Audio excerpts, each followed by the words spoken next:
Welcome, everyone. Welcome to the May 18th regular council meeting for the City of Canyon City, and we're very happy that you're here. If the clerk would announce on the roll.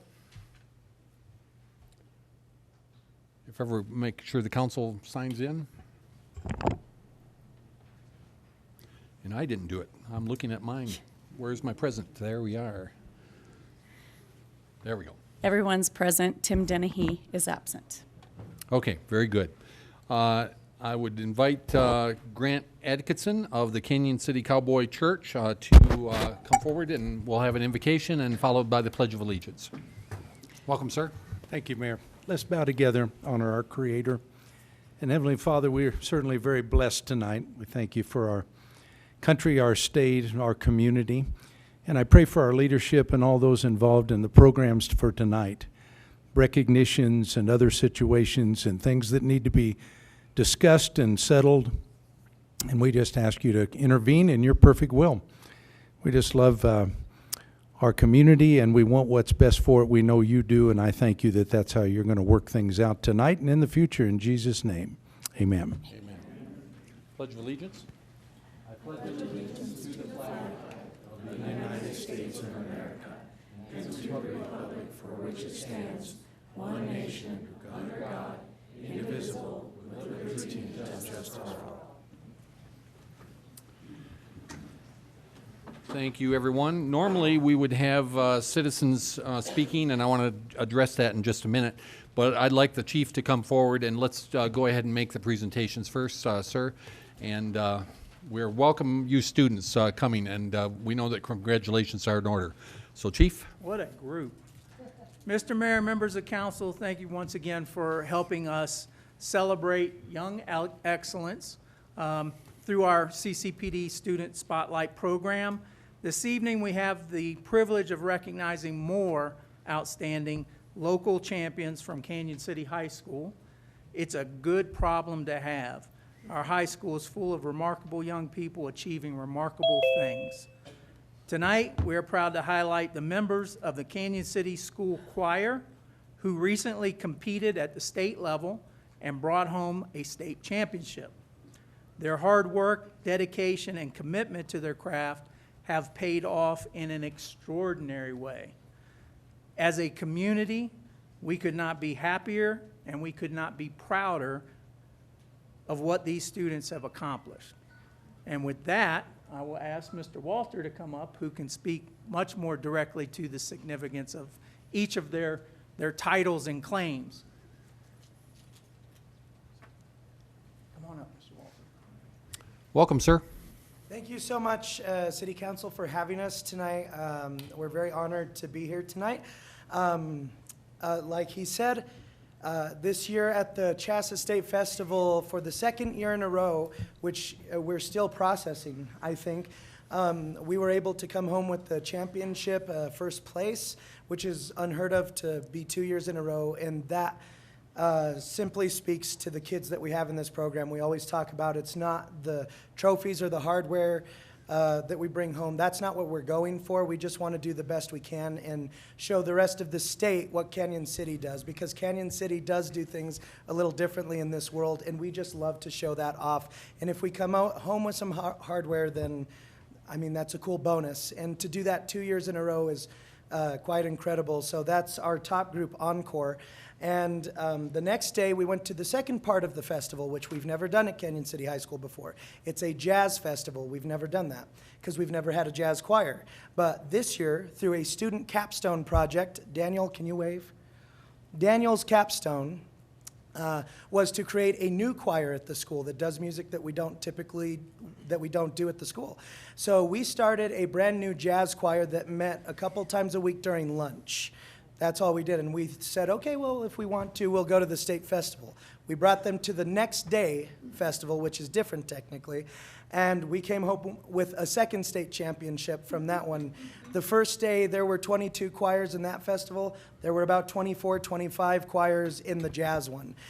So the fact that we're just processing all these things, and it's truly a testament to all these young people who have worked incredibly hard this year. So that's a testament to everyone we have. And our Tiger Ladies group also came home with a superior rating, which is really hard to do. So, I mean, they're doing great things all over the place. Is now an okay time to talk about the individuals? Absolutely. Okay.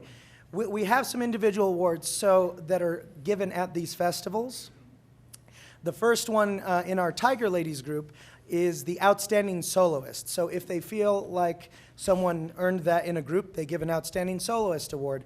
And this year in that group, it went to Alexis Evans. Can you raise your hand, Lexi?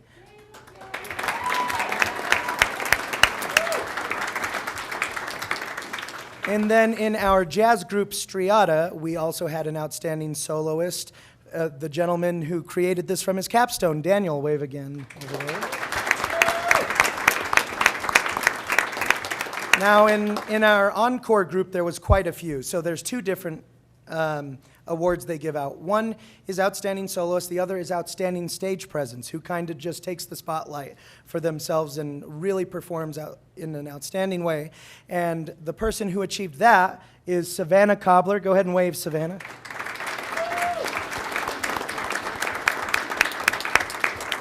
And I believe that Canyon City received the most Outstanding Soloist awards in one group. There were several Outstanding Soloists, so I'm going to have them kind of wave and I'll rapid fire them and we can, I guess, applaud at the end. But the first one is Savannah Cobbler can wave, and then we have Leo Evans, Daniel Day, Cooper Martell, Haley Cornelius, where are you? And then Zia Guyan. So all of you wave your hands real quick.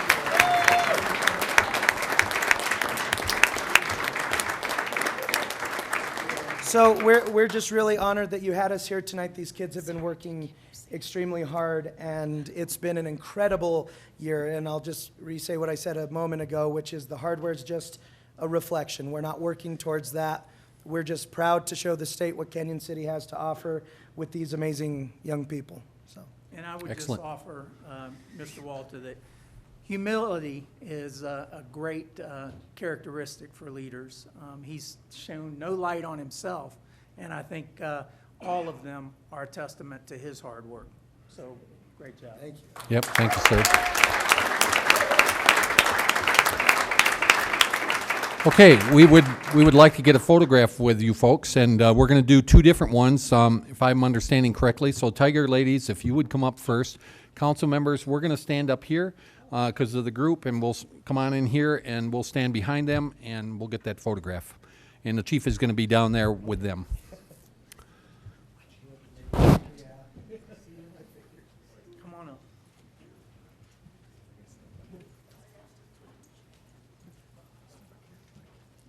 Congratulations. Come right on in. Are you all doing encore next year? You're all trying out? It's all going to be a thing? Yeah. Well, you If we can get some of you on the other side of the chief, that would be good. He promised not to bite tonight. Okay. Are we good, Denise? Say smile.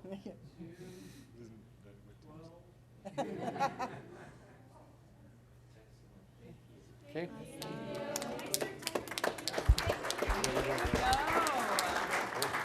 And then the rest of you can come on up now for the second photo. So please do. Jazz, and if you were a soloist or anyone else that got an award. encore and Striata. It's amazing. Like that was a tough show. And now. I look good on those college applications. Is it going to become more formalized? Or? It has recently been added into the class for next year, so it will be officially a class, Fabulous. No. which was the end goal of the project. Sure. Congratulations, everyone. Yeah. We could have the outstanding soloist and the stage presence people in the front.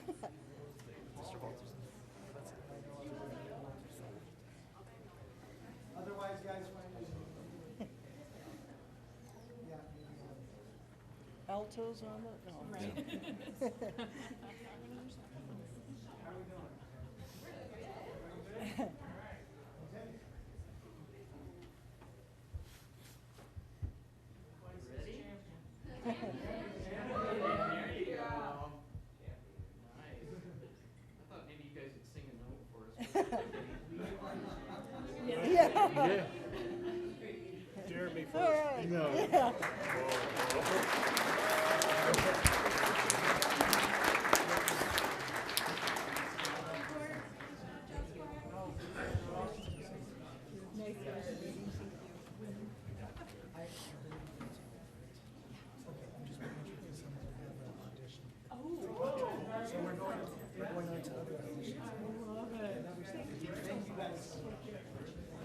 Thank you.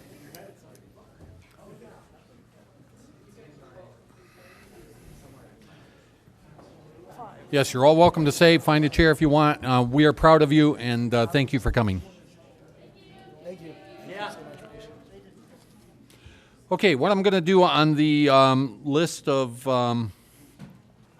those who want to speak, some of you are specific topics that are going to be later in the agenda, and I'm going to hold you off, and so you can speak to that. Those that don't have that requirement, I'm going to put you up front. So right now, Gail Dexter, please.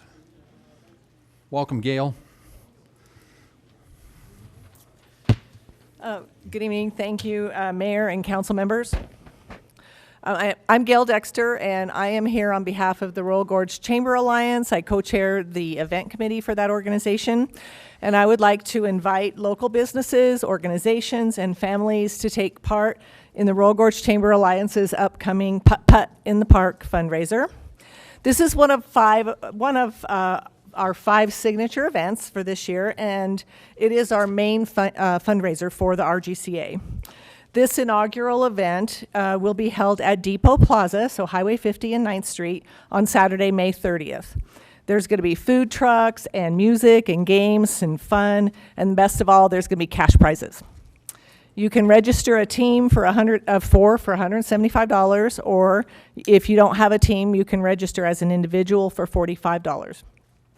First place team is going to get $500, second place $300, third place $200, and the best costume, because we want everybody to have fun, come in costume, is going to be $400 for the best costume team. And then we'll have a hole-in-one competition that'll get a $100 prize. We have a couple of whole sponsorships left. A whole sponsorship is $500, and when you sponsor a hole, you can you also get a team with their hole, and then you can have fun with it and put some obstacles on your on that hole. Particular, the Royal Gorge Bridge is sponsoring a hole, and on ours, you have to putt over a bridge, so it's gonna be fun. There's going to be games in between the holes as well, so you'll putt a hole, and then you'll play a game, and then you'll putt another hole, and you'll play a game. So we're hoping for about another 30 teams to sign up for this inaugural event in order to make it a huge success. And we'd love to see city staff, local businesses, nonprofits, and community members join in. The first tee time will be 9:30 and the last will be at 4 o'clock. Registration is open now at royalgorgechamberalliance.org. You can just click on events and news and signature events, and you do not need to be a chamber member in order to participate. We encourage everyone to gather a team, get creative, and come join in a memorable day in the park while supporting the Royal Gorge Chamber Alliance and Foundation. Thank you. Thank you, Gail. Appreciate it. Rochelle Whitney. Welcome, Rochelle. Thank you. I just wanted to give the mayor and council an update on the situation at 9th and Whipple on our property that was flooded. It's been 6 weeks now since the flood that made the property uninhabitable. And 2 weeks ago, we submitted the final foundation report to the avalanche excavating adjuster, and we still haven't heard anything back from him. And for anybody who doesn't know, we have suffered tens of thousands of dollars worth of damage. We have no HVAC, no hot water heater. The crawl space and yard were flooded. So it's a substantial amount of damage. I wanted to let you know that our driveway has 2 spaces to drive vehicles into the driveway, and it now has 1 place to pull in based on the installation of new curbs and gutters. And the area where we used to pull in a boat near the alley also was open, and it has now been built up with the new curbs and gutters to block that entry as well into the property.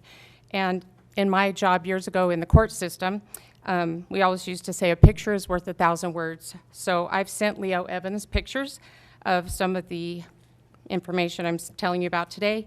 If you'd like to see them, he has those. He also replied to my email today, and he plans to go on site tomorrow. So if there's a certain time that you'd like us to meet you there, we're glad to do that. The mailbox has been moved also, and it's been moved by what I'm now referring to as the destruction crew. They have put it in a hole, placing it higher than it should be, and I'm reminded of the old joke on country roads about airmail, but we're not laughing. And in their usual fashion of doing a poor job, the box has been left with a wobble to let it rock back and forth when we check it. I am in no way threatening anyone, but I am stating fact that if we need to, we've been trying to work with the city and the contractors, and I know the city can withhold payment to the contractors if they don't have a resolution to issues that involve citizens, and we will pursue litigation if needed. We are going to file an incident report with the city so that you can check with your insurance, but bills are coming due for some of the work that we have already had done for like the water mitigation to prevent further damage to the foundation. And we also received the notice on the 2A project that the road would be inaccessible for vehicular traffic for approximately 2 weeks. It stated the dates are May 18th to June 5th, which is actually 19 days, so closer to 3 weeks because it's 3 Monday through Fridays. And I was thinking maybe the person who added up the days was also the mathematician who measured for our driveway that normally had 2 vehicles. So I'm glad to answer any questions, and I appreciate your time. Thank you. Thank you. Yep. Rick Retzloff. Rick, are you here, or you took off? Okay, I have one for John Q. Public, and I don't know if you're on a specific topic. If you are, I can hold off, but if you want to address this now, you can. I was going to address the council without block cameras. I'll hold you off, if that's okay. So that finishes up where we're at with that, and I would invite Butch Batchelder to come forward, please. Butch is the Human Resources Director, and second meeting, we usually have items for him to talk about with employees who have been here for some time. That's a great introduction, Mayor. Thank you. I Best know I got. you're all very excited this evening because it's that time in the second meeting of each month where we get to recognize our employees. But before I get there, I was remiss. Good evening, Mayor, Mayor Pro Tem, council members, and other distinguished participants at the dais. So we're lucky enough to have 5 employees who are being recognized for significant milestones with the city. We have 3 that are being recognized for 5 years of employment and 2 for 10 years. Unfortunately, only one of the 5-year recipients was able to make it this evening, but I am going to recognize the other 2 just so you're aware of who they are. The first one is Bender Lambrecht. Bender was hired as an equipment operator, maintenance worker in the streets department on January 28, 2019. On March 8, 2023, Bender left employment with the city, and on March 23, 2025, he returned to employment with the city as a maintenance worker in the streets department. He realized how lucky he had it, so he came back to the city. The second one is Chad Stoddard.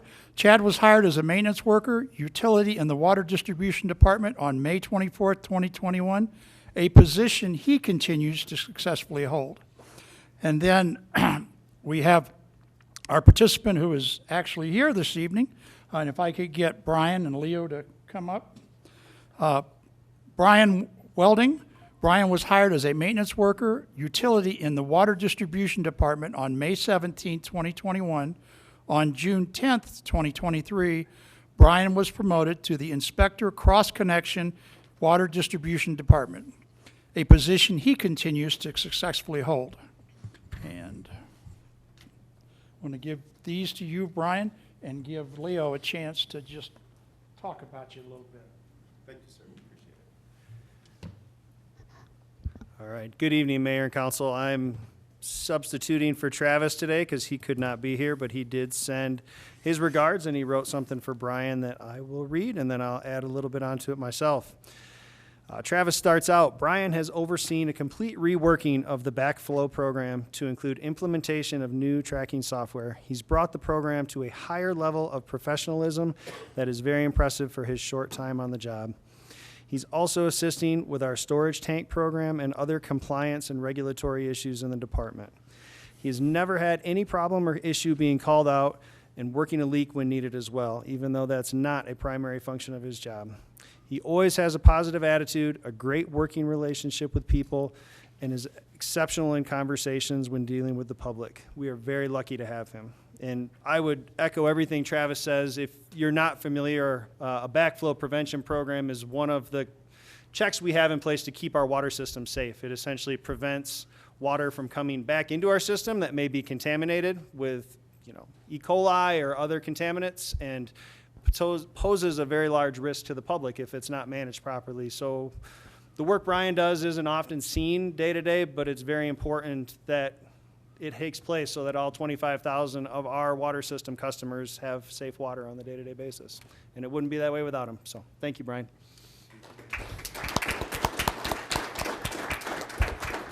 Would you like to say anything, Brian? Always. Mayor, council, I just want to thank you all for the opportunity. I know it's only been 5 short years. It's gone pretty quickly. But every day I'm very grateful for the opportunity to be able to serve Canyon City. And much thanks to my immediate supervisor, Anthony Bosco, my superintendent, Travis Payne, and also, of course, to Leo Evans. Thank you all so much. I appreciate it. Thank you. Don't go too far. We're going to get a picture of him. Have a seat. Don't leave. If you could hold, we're going to get a photograph Yeah, with you I'm after gonna- the museum. I'm going to do piece all of it. 3, and then we'll Yep, have them correct. come up. Okay. Next, we're going to recognize our 2 10-year recipients. The first one is Sam Nettles. Sam, if I could get you to come up. Sam was hired as a library technician on May 9th, 2016, a position he continues to successfully fill in the library department. And I don't know, are we both going to say something nice? Well, I'll let one of you come up here. No, just me. Just you? Oh. Just me. Are you all done? Well, with Sam. Okay.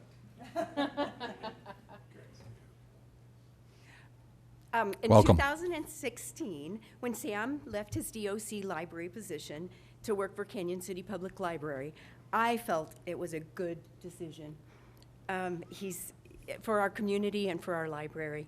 Sam is a favorite among our library customers. His laid-back style and his catchphrase, "I'm not here to judge," always goes over well with our library customers.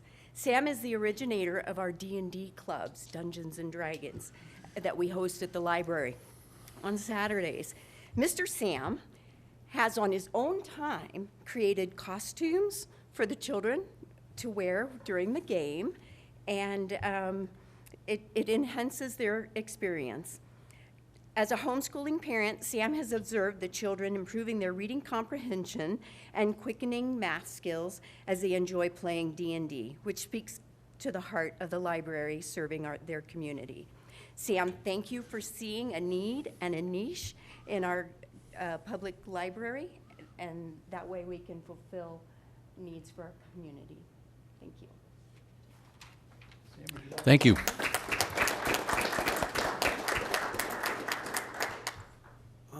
I am grateful for the opportunity I've had to serve this community for a decade now. I love it here, and I'm grateful I've been able to stay as long as I have. Thank you. Thank you. Hang loose. We're going to get a photograph. Don't go too far. And then next up, we have Mandy Brown. Mandy was hired as a library technician, ironically, on the same day as Sam, May 9th, 2016, a position she continues to hold. Kendra, you again? Also in 2016, can you imagine having 2 full-time positions that you had to fill all at once, and you get 2 amazing candidates? Mandy comes to Canyon City Public Library from the Walmart Bakery. Again, I believe she made a good career opportunity and choice, especially for our library. Mandy, we affectionately refer to her as Mobile Mandy because she is always willing to fill in wherever she is needed. Mandy is reserved and quiet in her abilities, skills, and knowledge. we have discovered that she possesses many. Her most recent unknown skill is parade float design. She has led our library team to enter the judging category, brainstorm ideas, design and construct winning parade floats. 2 times entered, 2 times win. Thank you, Mandy, for your commitment to our team, our community. We are truly fortunate to have you.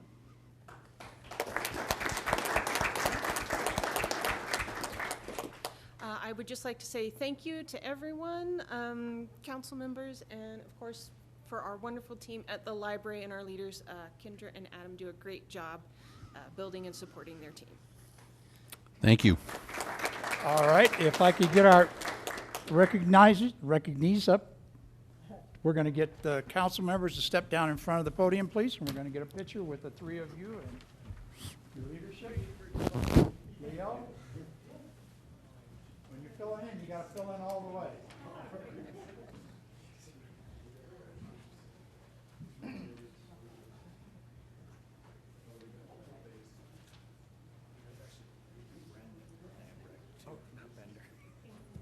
Oh, is it?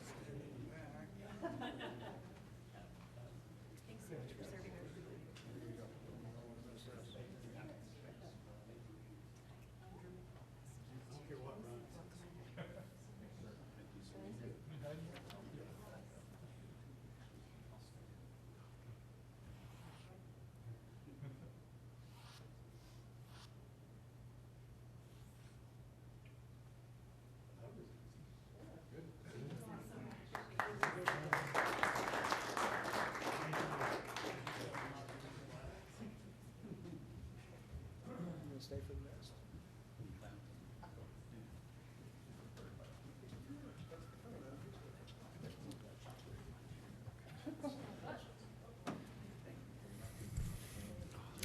And we're going to need to do that one more time, councils, to go down and get a photograph. But right now is focused on the National Museum Day Proclamation, and that even happens today. So I'm not going to read all of this because Lisa is here from the museum, and so I'm going to pick some of the paragraphs and read through that. So whereas the museum showcases the remarkable natural and scientific history of our region, including locally discovered dinosaur fossils and paleontological, that word, discoveries that highlight the area's significance and inspire curiosity and learning. And whereas the dedication of staff, volunteers, historians, and community supporters help ensure that the history and heritage of our region remain accessible and preserved, and whereas National Museum Day provides an opportunity to recognize the important role of museums play in education, preservation, tourism, and civic pride, and to encourage residents to explore and support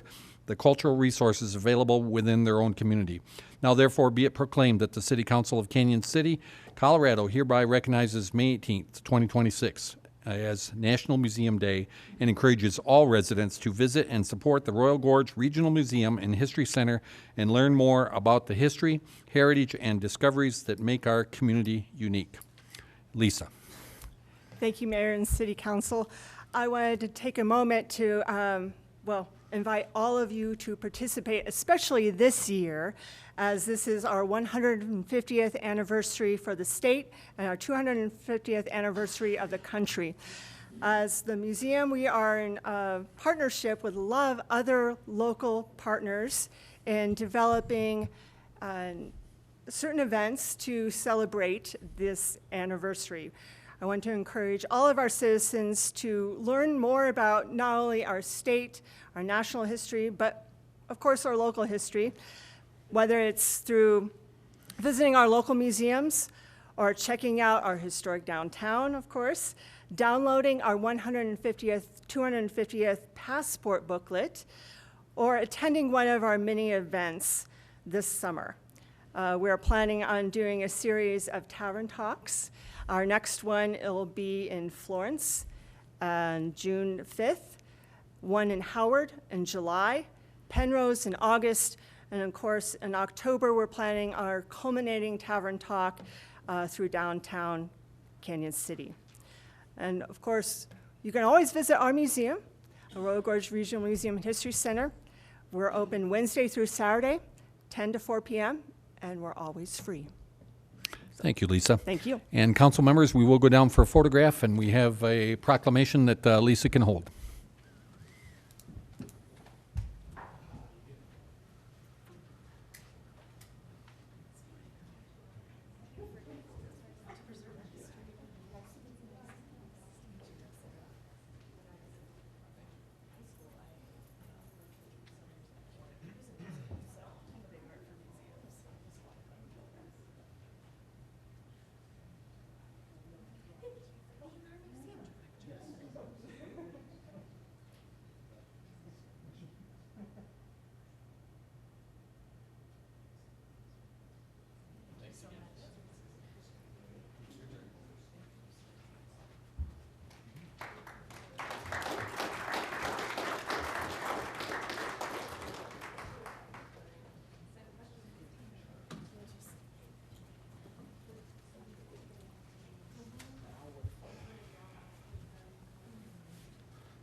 Okay, next is the council member announcements and board updates. And the first one up is Economic Development Committee.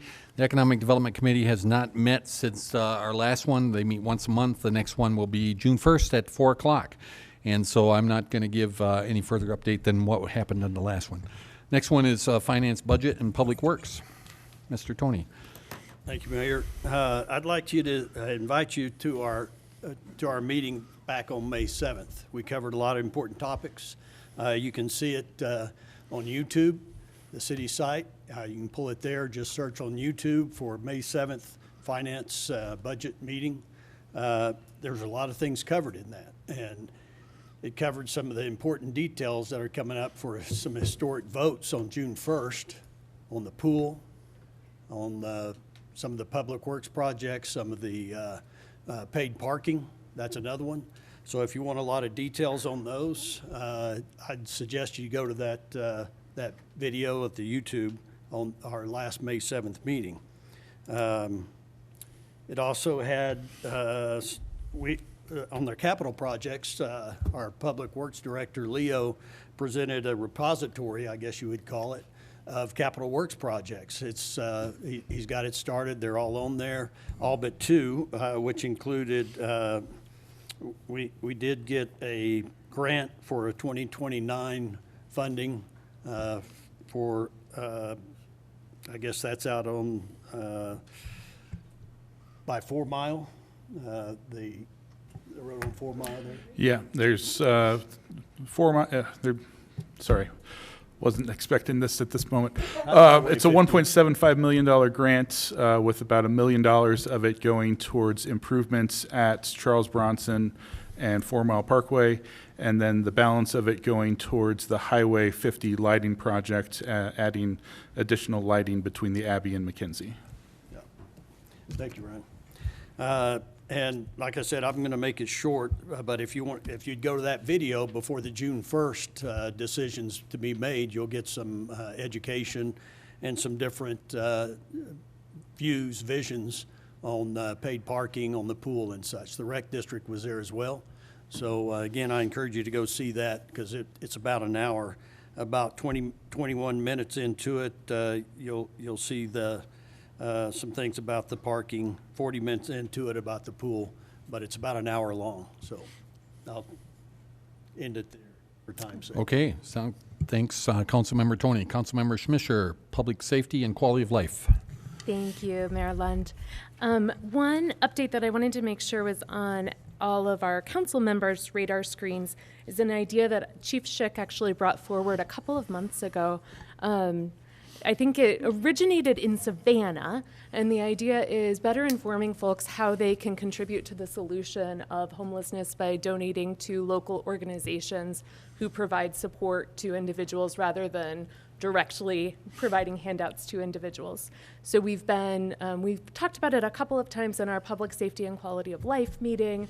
We also had a small group meeting with UACOG and Loaves and Fishes to kind of talk through what should the signs look like, how do we make sure that we're letting folks know what organizations they can donate to in a really simple, streamlined way. How do we make sure that we're not violating any CDOT motor vehicle model traffic uniform code provisions?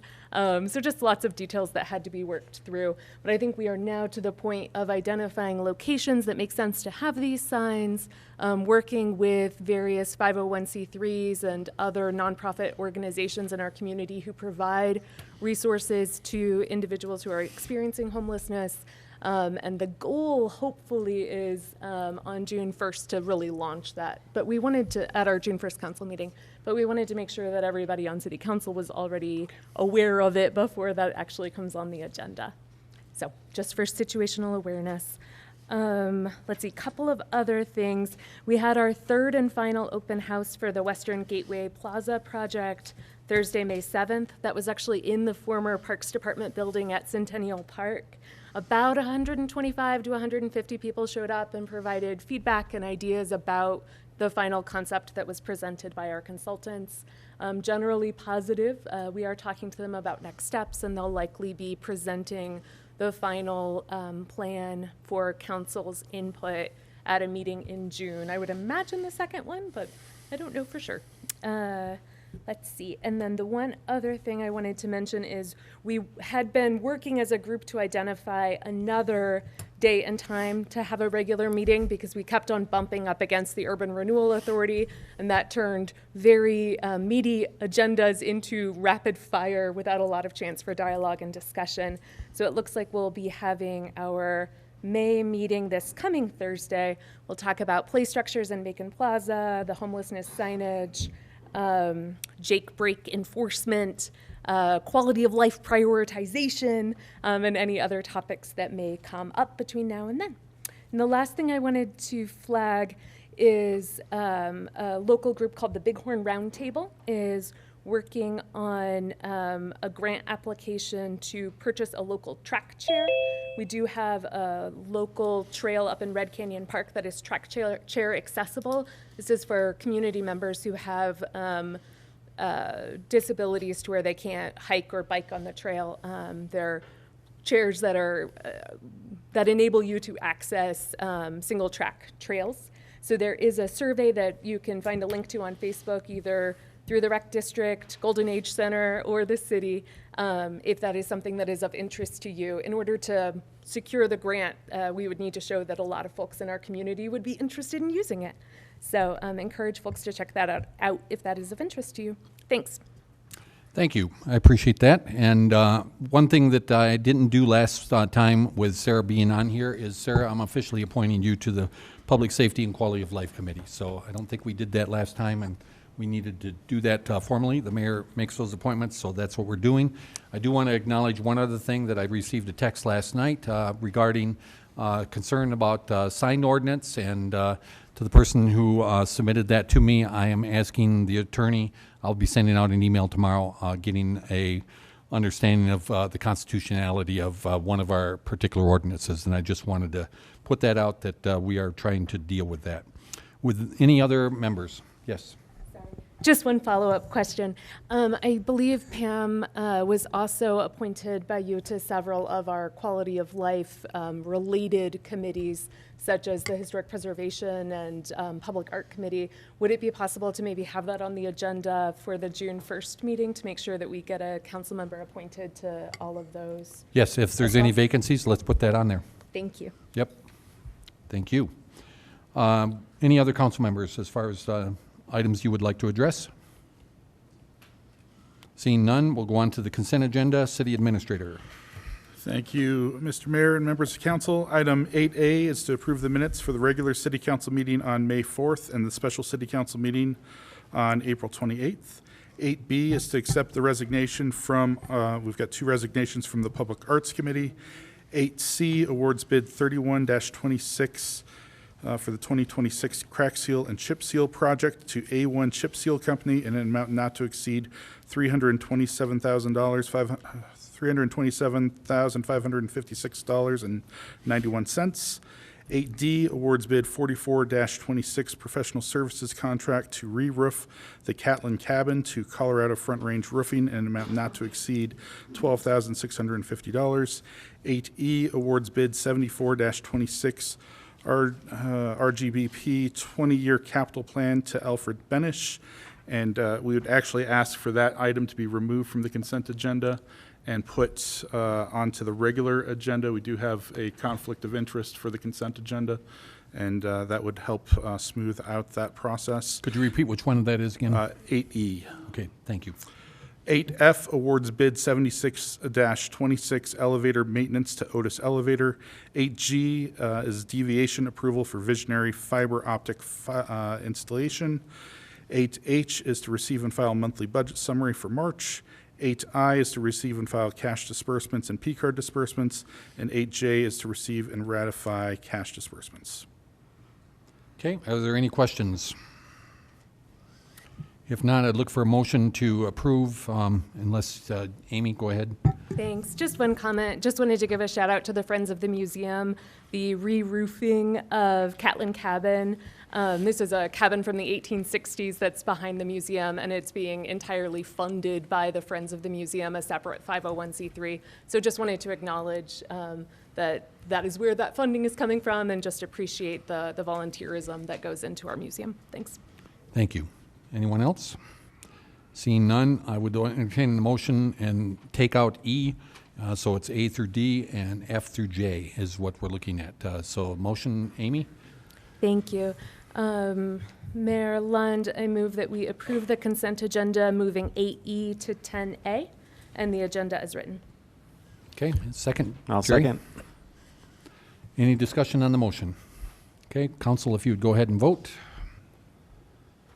And the clerk will call the outcome of the vote. Motion passes unanimously. Okay, very good. Next is the city administrator's report, and city administrator again. All right, thank you, Mr. Mayor. You have the written reports, a couple of highlights. Finance Department for last year's audits received a distinguished award from GFOA.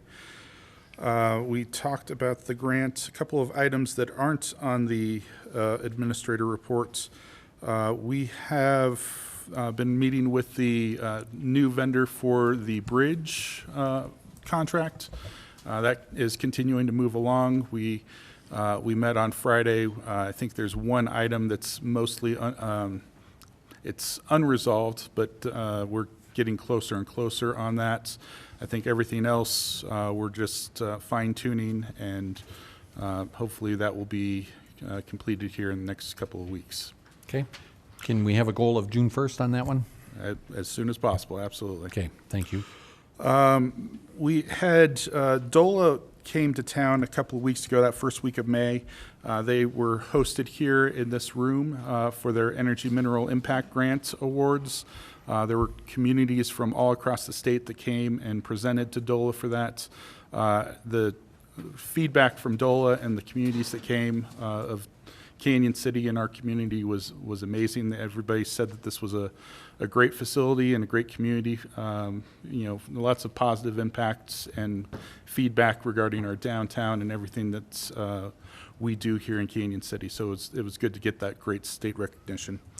And then the last thing that I have that's not in the reports, the Fremont County managers, so sanitation district, fire district, myself, county administrator, that entire group gets together on a monthly basis. And last week we got together and we actually were hosted by Southern Peaks and did a tour out there of their facility. And they're really trying to get the word out about how they're changing their image, and what used to be strictly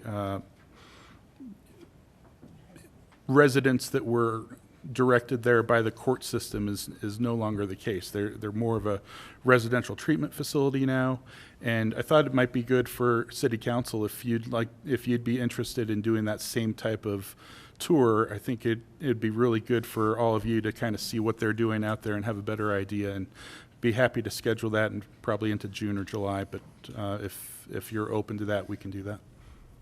Okay. Yes. Yeah. that? Any questions Field for the trip, city yes. administrator, unless you still have more to go? Okay. Questions? If, Amy, I see you're up there. Thank you.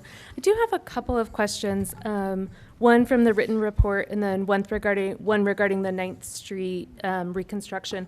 On the written report, under the Public Art Committee, it notes the ordering of additional banners for the remaining blocks. I believe that's the 1st, 2nd, and 800 block. Correct. And side streets. And I was wondering if you could speak a bit more about the side streets. Yeah, there's a couple of side streets between Main Street and RGB and between Main Street and Macon that have the banner holders. So those blocks would also receive the banners if they already have those banner holders. Okay. I may be out of the loop, but I had thought that the veterans that had been hanging on Main Street were going to be placed onto those side streets. Is that the Hometown Heroes? Yeah, the Hometown Heroes. I think all of the Hometown Hero signs have been taken down.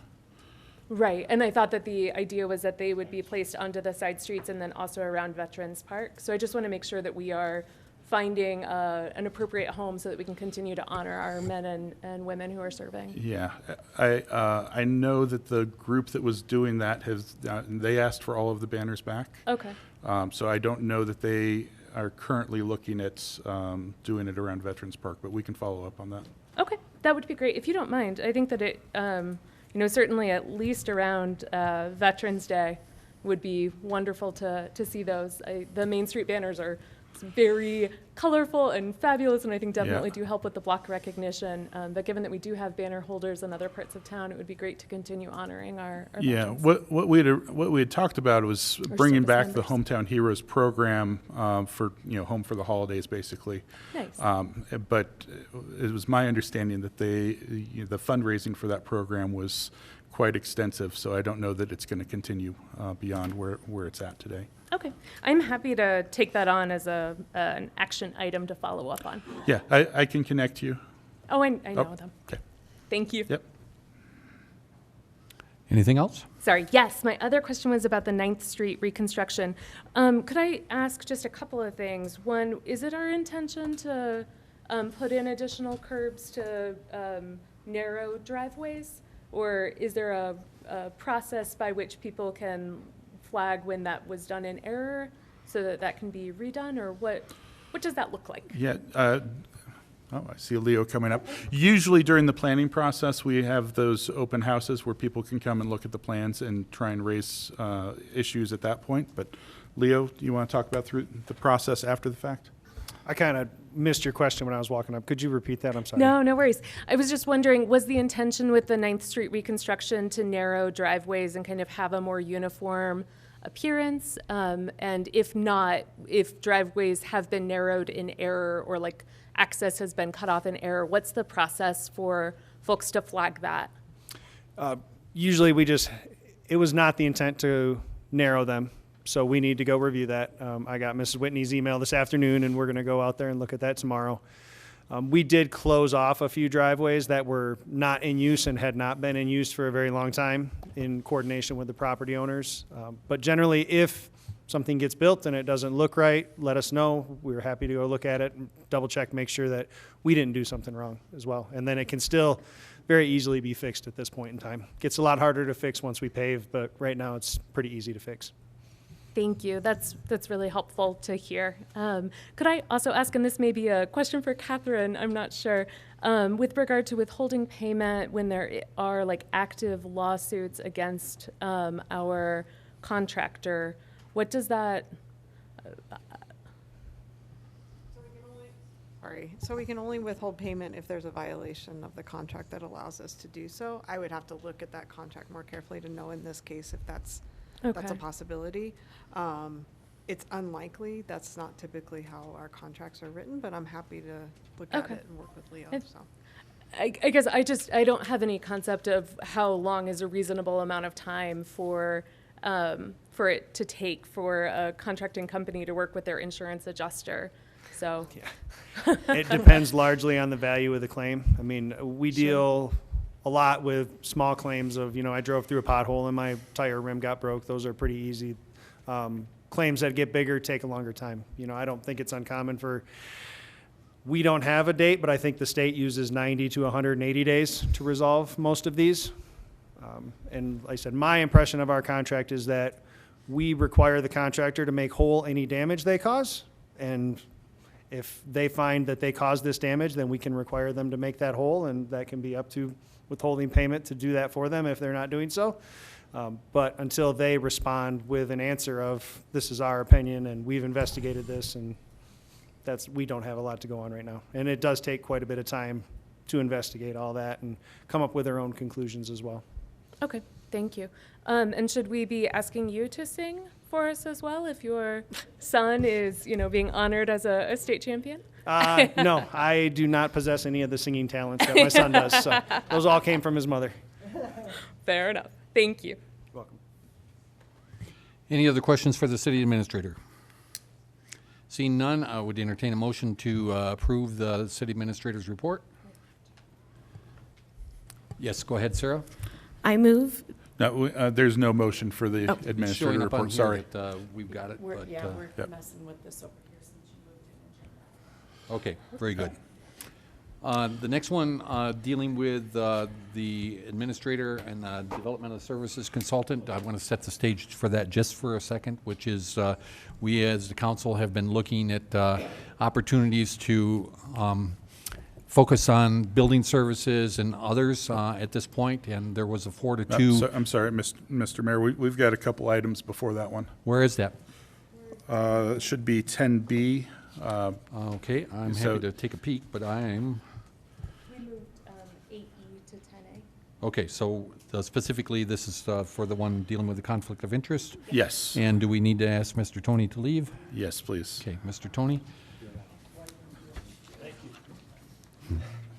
We want you back later. Be back in an hour or two. Okay, sorry I didn't catch that one. I was just moving on with the agenda. So we are now dealing with letter E that was in the consent agenda, and it's now 10A. So go ahead, sir. Yep. This is a contract to enter with Benesch Engineering Consulting Company. This is to go and have inspection of the bridge and the attractions out there to make sure that we have a good understanding and that the new operator has a good understanding of the condition of those attractions before they take ownership, or not ownership, but they take over on the lease. This is approximately $80,000. Staff is recommending that we use the sinking fund for the Royal Gorge Bridge, which is a set aside that we have to fund this. We do view this as a critical component to moving forward with the vendor. Okay, and when is it going to be completed? They have it scheduled to be complete by the end of June. Okay, and that's satisfactory to the potential vendor? The potential vendor is aware of that, and we are working, that is the one topic that we're working on through the contract. Okay. Is there any questions regarding this with the city administrator? We can do a motion to approve this at this point, right? Yes, sir. So you're behind. Okay, Amy, go ahead on the question. Thank you. I just want to make sure the scope on this is a little thin. Has the prospective vendor reviewed and they're comfortable that this meets the information that they need? Yeah, they have reviewed it. There are other items that we will be self-performing as city staff, looking at the roads and the buildings ourselves, or having a building inspector. I think what we're looking for is the specialized, a specialized engineer to look at something as big as the bridge. The other thing that's really important to know, and I mentioned this last time, is that this is the same vendor that does the inspections for the current company. So they have a history of the bridge and these attractions. So they have a good idea of what's been done in the past and what's been in their previous reports. And this report will cover any deferred maintenance, and it will also project the asset longevity? Yep. Okay, and we don't have any concerns that we will be able to complete the self-performance aspects by the June 30th deadline as well, if not before? Yeah, I think the other items, we have less of a concern as far as the timing of those, but the critical path forward is the bridge and the larger attractions. Any other questions? I Go didn't ahead. catch the answer to that question. Will we Yes. have it completed, all of it, the Yeah. self-performance as well? Yes. By June 30th? Awesome. Thank you. Any other questions? I'll look for a motion. Sarah, are you making that motion? You're still on I my sure screen.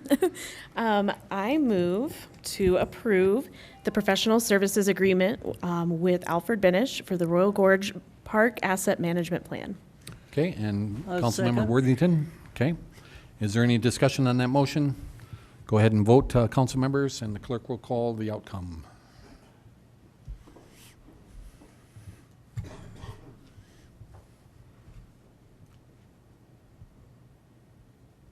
Has everyone voted?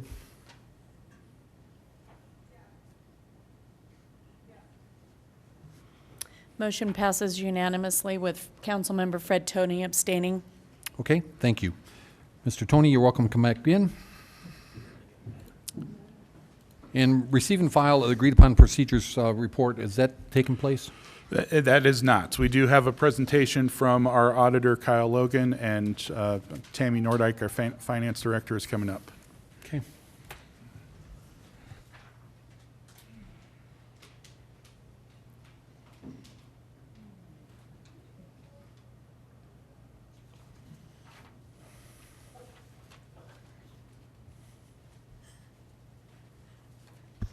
Good evening, Mayor and City Council.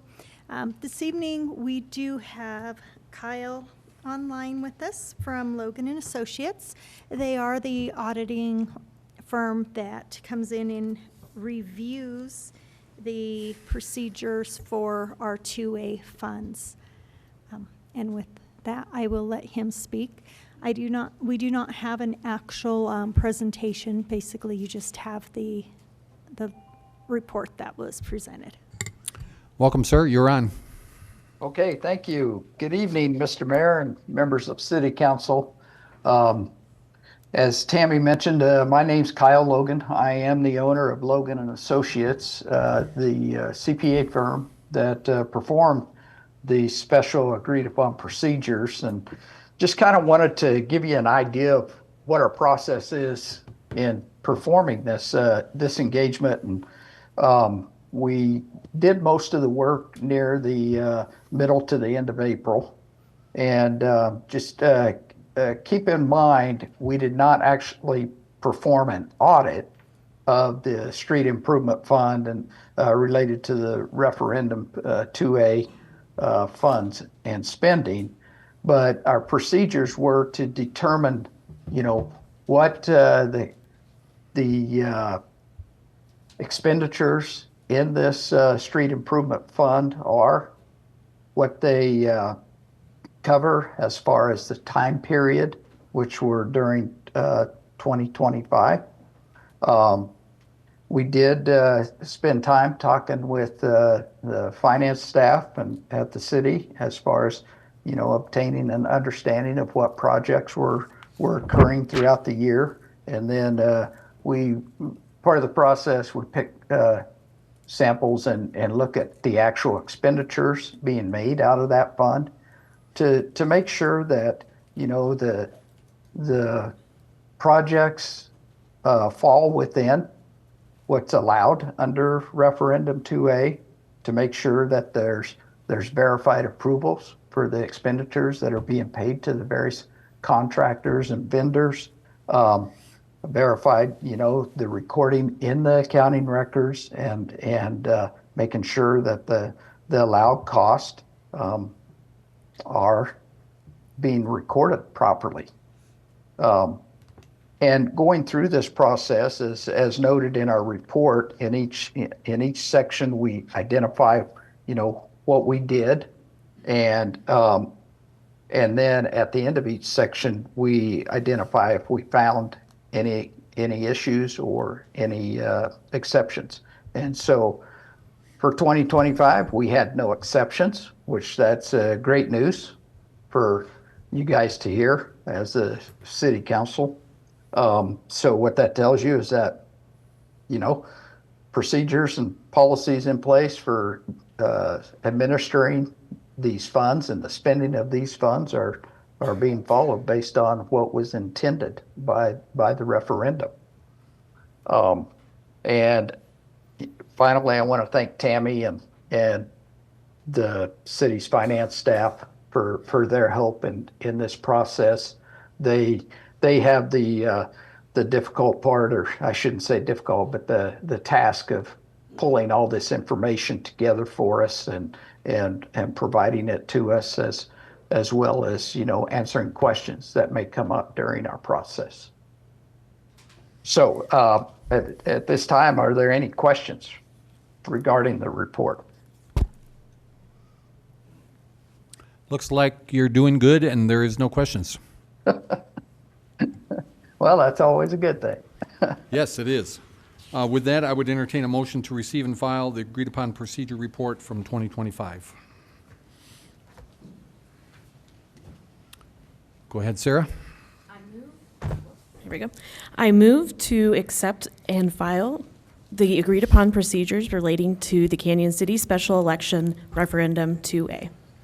And Second Councilmember Worthington is your tag team tonight, so. Yep. Any discussion on the motion? Council members, if you go ahead and vote.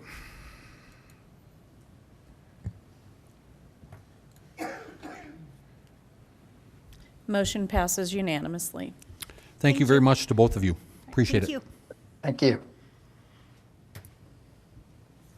Now I can go ahead and say what I was going to say, Yes, which sir. is we had a discussion throughout my time as mayor and the new city council dealing with how to make Canyon City more business friendly. And one of the issues is specifically dealing with procedures and certain departments within that our organization. We had 4-2 vote a couple meetings ago specifically to enter into discussions with the Southern Colorado Building Department, and unfortunately we haven't been able to schedule that meeting. That was with the city administrator, myself, and council member Maloney, and it's just simply been scheduled, so we're going to plan on doing that in June. The other piece with that assessment is that we have an apples to apples comparison with Southern Colorado Building Department as far as what they offer, and that comes specifically from within the city.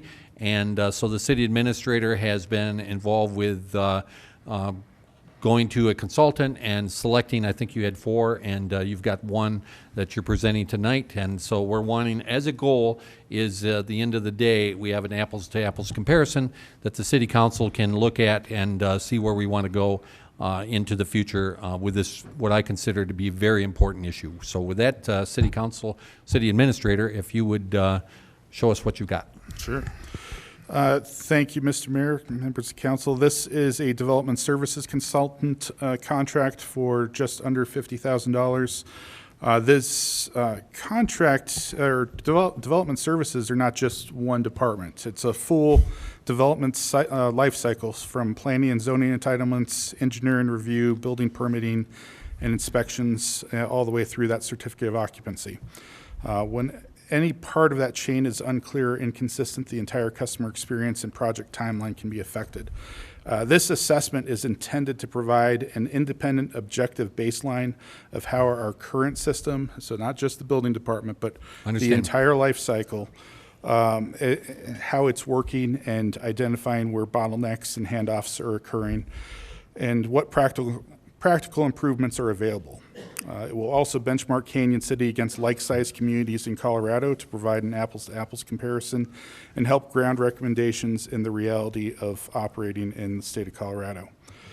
Also creates a fact-based foundation for future policy decisions regarding organizational structure and service delivery models. That includes looking at any regional models. As the mayor mentioned, we actually reached out and spoke to 5 different companies. 4 were invited to come in and provide a proposal. The 5th company, they were just so far out of the ballpark from a budget standpoint, it just didn't make sense. Of the 4 that provided proposals, 1 was fairly low and limited scope. The other 3 all clustered between $45,000 and $50,000, which tells me that the scope that we put out there was pretty consistent. The recommendation is to go with Citygate Associates.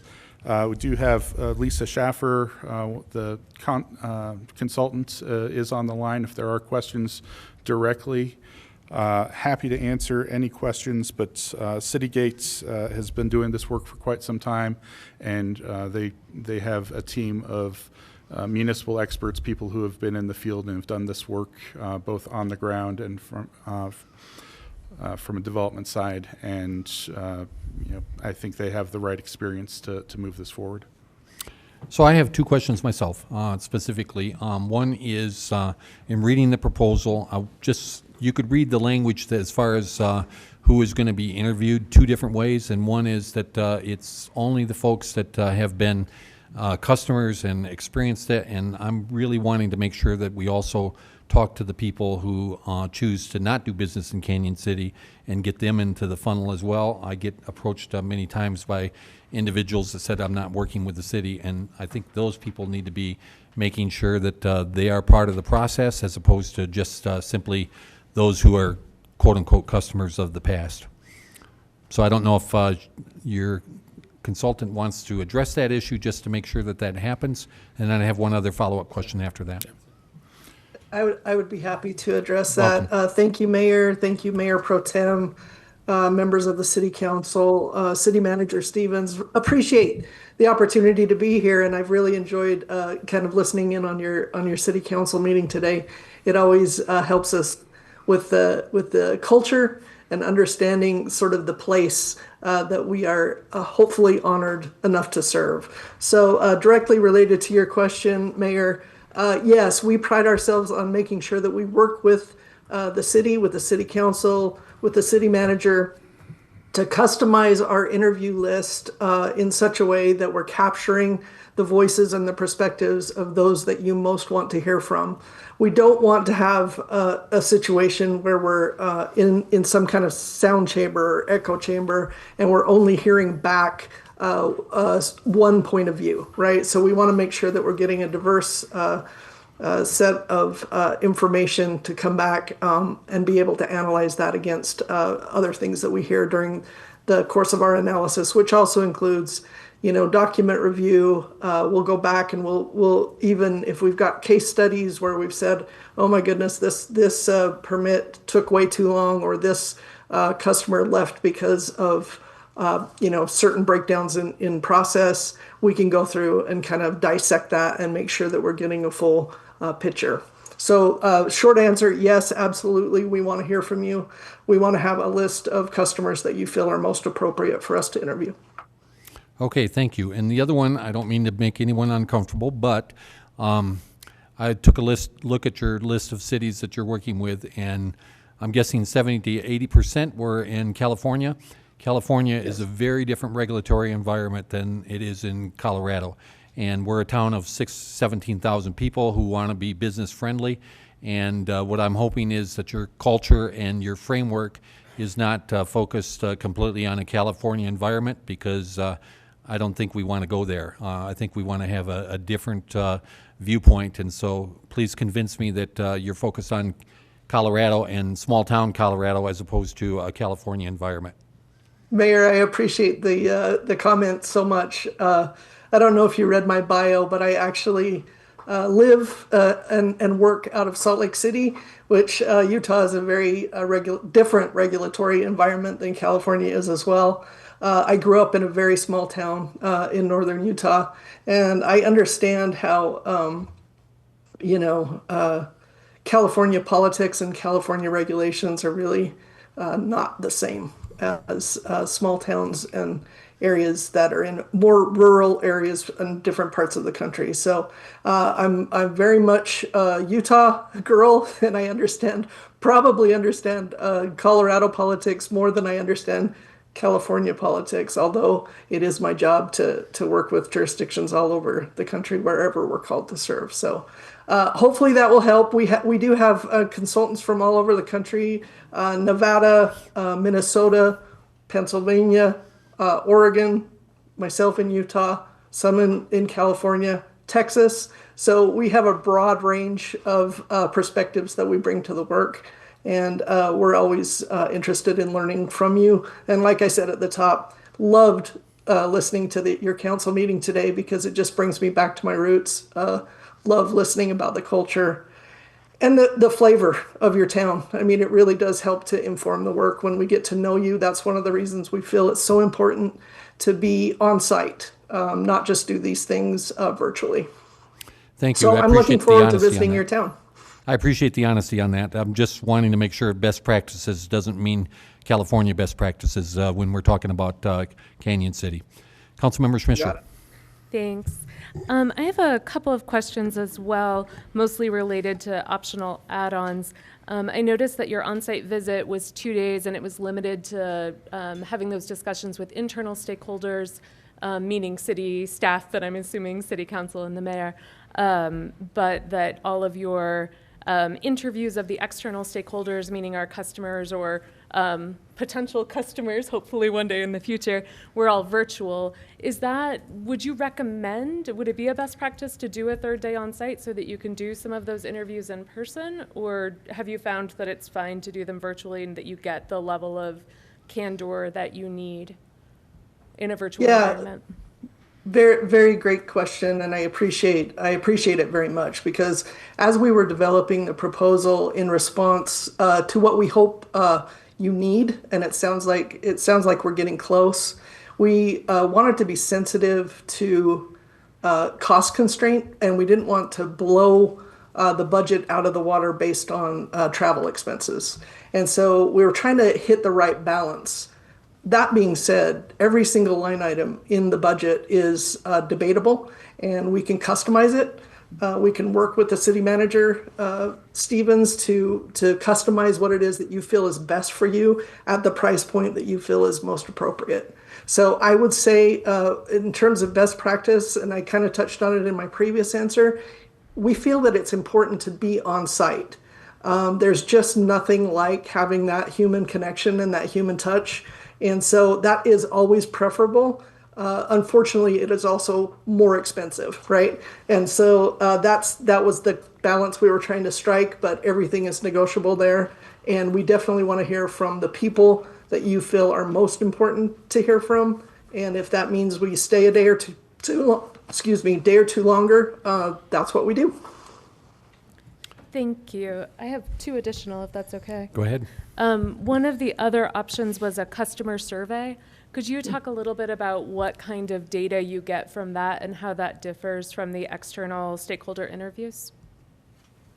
Yeah, it's what we're able to do with the customer survey is reach a broader audience, and we try to tailor the questions again, in concert with the city, so that we capture the kind of information that you're trying to gather, but we can cast a wider net, so to speak. So we can send out a customer survey to a long list. I mean, basically unlimited list of people asking for their feedback. And the questions that we're asking are going to be very, very similar to the ones that we would ask in person. But again, it just allows us in a cost-effective way to cast a big net and get more feedback from more people. From my perspective, at least, I think that would be an invaluable part of this, particularly if you're only talking about doing a day or two of interviews. Having a lot more data from a lot more people, I think, would enable you to have more of a quantitative approach in addition to that qualitative survey approach. It does help. My last question is, I think what I've understood throughout this process is that some of our challenges that may be causing friction actually have to do with our code and provisions in our code that city staff are, obviously it is their job to implement the code. What portion of your work actually looks at that? Is it just as hotspots emerge from the external stakeholder interviews and the customer survey, if we were to elect that option? We actually request, one of the first things that we do before we come on site, we do a kickoff meeting. We orient the team to what it is that we're trying to accomplish. And one of the first things we do is we develop a document request list. And that document request list is extensive. It's going to require internal staff to provide a lot of documentation to us for us to review, how what you are documenting in terms of data and process and policy compares to your comparator agencies. And so we do a deep dive into data. One of the things that we will do, obviously, is review the code that you're using, the amendments that you're using, how the state adopted codes, interact with your locally adopted codes, whether or not code improvements or updates are warranted. We can make suggestions for areas where, codes can be improved or brought up to a best practice standard. So yeah, it is part of our process to review how it is that you're reviewing permits and the process by which you go through end to end, right? From those early planning entitlements all the way through to certificate of occupancy and every step along the way in between. It's our job to take a look at that and suggest improvements where there might be needed. Thank you. That clarity is really helpful. Any others on the questions? I just want to stress how, and Mr. Tony, I just saw you just come up. I just want to stress how important I particularly consider this report, and I think the council as well. This is something that is really important to us, and we're looking for a honest third-party evaluation as far as where we're at, and that you don't have biases towards the mayor's position, the city administrator's position, any council member or staff. We are looking for that honest, objective review of where we are at as a community and what the policy makers can do after that report is given to get us on a trajectory that is positive, whether it's internal, external, or just how we navigate that. So I just, again, stress this is a very important project for us, and we're looking forward to having a very positive report. Mr. Tony, Councilmember Tony. Thank you, Mayor. Go ahead. I'm sorry, if you wanted to react, you may. Oh, I just wanted to say thank you and also direct you to the Code of Ethics that City Gates includes on every proposal. I would encourage you to read that. It's non-negotiable for every single one of the consultants that works for Citygate. And so we take that job very seriously, and we certainly appreciate the approach that you're taking. It's essential for good governance. So thank you very much. Councilmember Tony. Yeah, I had a couple of questions. One, is this your first venture into Colorado? It is. It is our first venture into Colorado, and it's very interesting because we have, engagements in surrounding states, all surrounding Colorado, but for some reason we've never come into Colorado. So we're honored. We're honored to be considered for this, and Canyon City is a great place for us to start. We look forward to working in your great state and your very cool city. From what we've already done, the team's already excited and doing their background research, and it seems like Canyon City's a pretty cool place. So. Yeah, I was going to ask the second follow-up there is, are you going to do any research ahead of time and be ready for the changes, because it is different? Yeah, we can't help ourselves, honestly. We're nerds. We are all, if you've read the proposal, we are all former city employees, city administrators. My previous job was the chief administrative officer for Salt Lake City. So we can't help ourselves. We love learning about the places that we serve, and we spend a ton of time doing research about the places that we're about to serve. Okay. Thank you. Okay, I don't see any other council members asking questions. Is there a motion that you would entertain regarding this proposal? Councilmember Schmischer. I'm going to make a motion that includes the things that I would like to see added, but obviously, if you don't want to second that or want to change it, that's up to everyone. I move that we authorize the city administrator to sign an agreement for the development services consultant with the following changes. Extend the on-site visit by 1 day to include in-person interviews of key external stakeholders as identified by the mayor, city council, city staff, and add the customer survey optional provision. Are you good? Yes, under the understanding that might increase the budget, correct? Yes, it will Okay. increase the budget. I can give you the exact number. No, that's okay. I'll second. So you support it? Second, yes. Okay. It's been moved and supported regarding engaging the development of services as a consultant. And is there any discussion on that motion? Seeing none, let's go ahead and vote. And the clerk will call the results.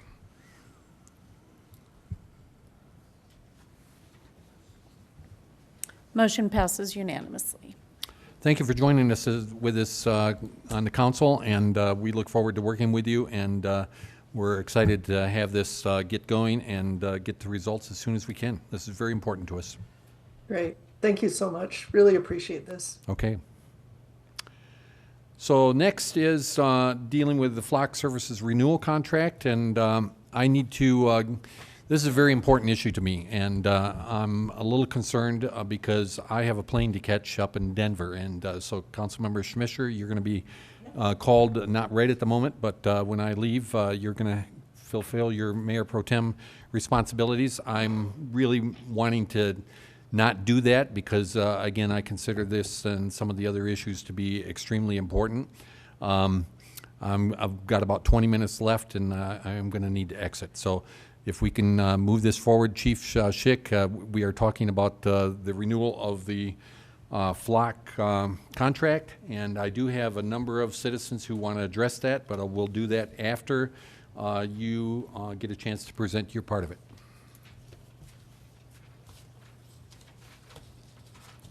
Okay, thank you, Mr. Mayor, members of council. Yeah, I'm pleased to be here this evening to talk about Flock. I don't know that this is going to be nearly as quick as you'd like it to be. It won't be. What's that? I know that it won't be. No, sir. No, sir. Unfortunately, I've got a presentation. Flock's got a presentation. You may, more likely than not, hear from IT Director Owens and possibly Commander Leonard. I do want to interrupt you because I was, I'm sorry to do that, but No, go ahead. I consider this to be extremely important, and I know there's a lot of citizens who want to speak to this, and I was going to suggest to the council that we actually have put this aside and have a specific public hearing on this issue, because I don't know that we did that when the cameras were installed, and I just think that this is extremely important, and to have a special council meeting that we would hear from citizens as opposed to quickly run it through with an agenda tonight. And so that was what I was in favor of and was going to suggest that we put it aside, have a special council meeting. It's the only item on the agenda and we could deal with it. So I'm getting lots of responses. So Sarah. Thank you, Mr. Mayor. I agree that it would be prudent to have more public input, but I also want to honor the people that took time out of their day to be here today to speak to us. So I would like to hear what they have to say tonight, because we may not get to hear from them at an unspecified future date. Understand. I think many of them are shaking their heads that they'd like to do that as well. But also, Councilmember Reeves. Do we need a motion to push that off?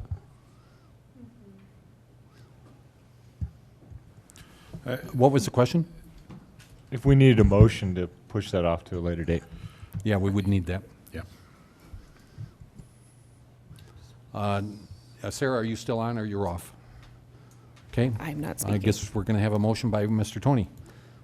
Yeah, I'd like to make a motion to put that forward after we've had our other public meeting with the citizens for a vote in the next council meeting, June 1st. I would like to hear from some of the folks tonight and the chief and still have comments, but I'd like to put that motion forth after we have more input from citizens later, if that's So possible. what your motion is to delay the vote tonight To delay the to vote. a special hearing. Right, special hearing, or Okay. June 1st. Okay. I see a second from Councilmember Reeves. Is there discussion on that motion? Yes. I would just suggest we maybe, I'd second it, but maybe not June 1st, because it seems June 1st. Yeah, June started 1st is getting- going to be completely getting full. pretty busy, yeah. I think it needs to be a special council meeting that would be announced. Okay. Councilmember Schmischer. Thanks. I just wanted to echo the sentiment that the folks who have been here for an hour and a half wanting to speak on this should be given that opportunity to do so tonight. And if Flock is here to make a presentation, we should also hear them tonight, even if we don't have a vote tonight. But I would also want to hear from Chief, when does the contract expire if we're setting a date certain to table this until? Just asked Mr. Owens that, and I believe we need to exercise this by the end of June. Okay, so End we of do June. have a little bit of time. Thank you. That's helpful. Okay, Councilmember Maloney. I was just wanted some clarification on the motion. Are we still going to hear from citizens and hear a presentation tonight, and we're just delaying a vote on whether Correct. to extend the, okay. Correct. Okay. If the citizens, if we did a poll with them and they were interested in coming back and not doing it tonight, because again, I'm viewing that would be a complete focus meeting on this issue. And so I'm wondering, again, citizens, I have a long list of people who want to speak. Would you prefer to speak tonight or speak at another time? Because I think we're going to repeat some of this as far as from Flock and from the chief, et cetera, if we go too far tonight. So, citizens, what are you thinking? I'm happy to speak at a later date, Mr. Mayor. Okay. Anybody else? Yes? I wouldn't mind doing both, but I do think we need to take more time and focus, and I appreciate an additional meeting, separate, special. Okay. Anyone else? Yes, sir? I agree that it should be like special, that way we can spend more time on the topic itself, a little more focus on that topic. It's a big issue. Others? I saw another hand. Yes? I would be willing to speak both. Okay. Okay. I'm saving my words for that other one. I gotta go put the kids to bed. Okay. Thank you. Councilmember Schmischer, are you wanting to speak again? I would like clarity on what the proposal is for the motion before voting. Thanks. As I understand it, I'll repeat it back, and please tell me if I'm incorrect, that you are asking that we table any votes tonight and that we have a special council meeting specifically to deal with Flock. Sorry, that- my specific question is, will we hear the presentations that Yes. folks have prepared for this evening? We want to or- hear the presentation tonight, and I'd like to hear any comments from the citizens tonight. Are we not going to repeat that? Because some of them are saying that they'd prefer. They can repeat it again later at the Okay. next meeting. Okay, Yeah. that'd be fine. Yeah, I think we need to get this discussion out. So I'd Okay. like to have both the presentation, some Okay. citizens speak tonight, and then have a special council meeting for the vote. So why don't we proceed select a later. date for that special council meeting so we have this thing down? So June 1st, I already know from the city administrator, we've got a lot on the table, so it's going to have to be after June 1st. Would the following Monday work? I was just going to say, I would recommend the week of the 8th. Wouldn't mind you amending your motion, Councilmember Tony, to include Okay, I'll further the that 8th. motion in having the week of the 8th, Monday, the 8th, Let's do it on Monday, the 8th, at, we 6 have to o'clock. choose a time, 6 o'clock. 6 o'clock? Yep, special 6 council o'clock. meeting. Councilmember Reeves, you're okay with that?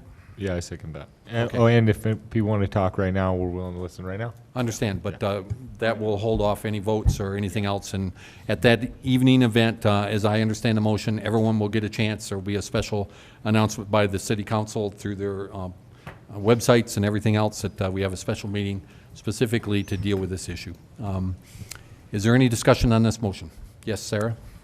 I would just like to point out that I don't think there's any issue with hearing the same information twice. Often it takes people several times hearing complicated information to absorb it. And I know that you really want to hear it, so I would say take advantage of the technology we have and you can listen on your drive up. I will try to do that, thank you. And I'm wanting to get it out into the public domain, and so citizens understand what's out there, so I'm good with this, no problem. Any other discussion on this motion? Hearing none, let's go ahead and vote.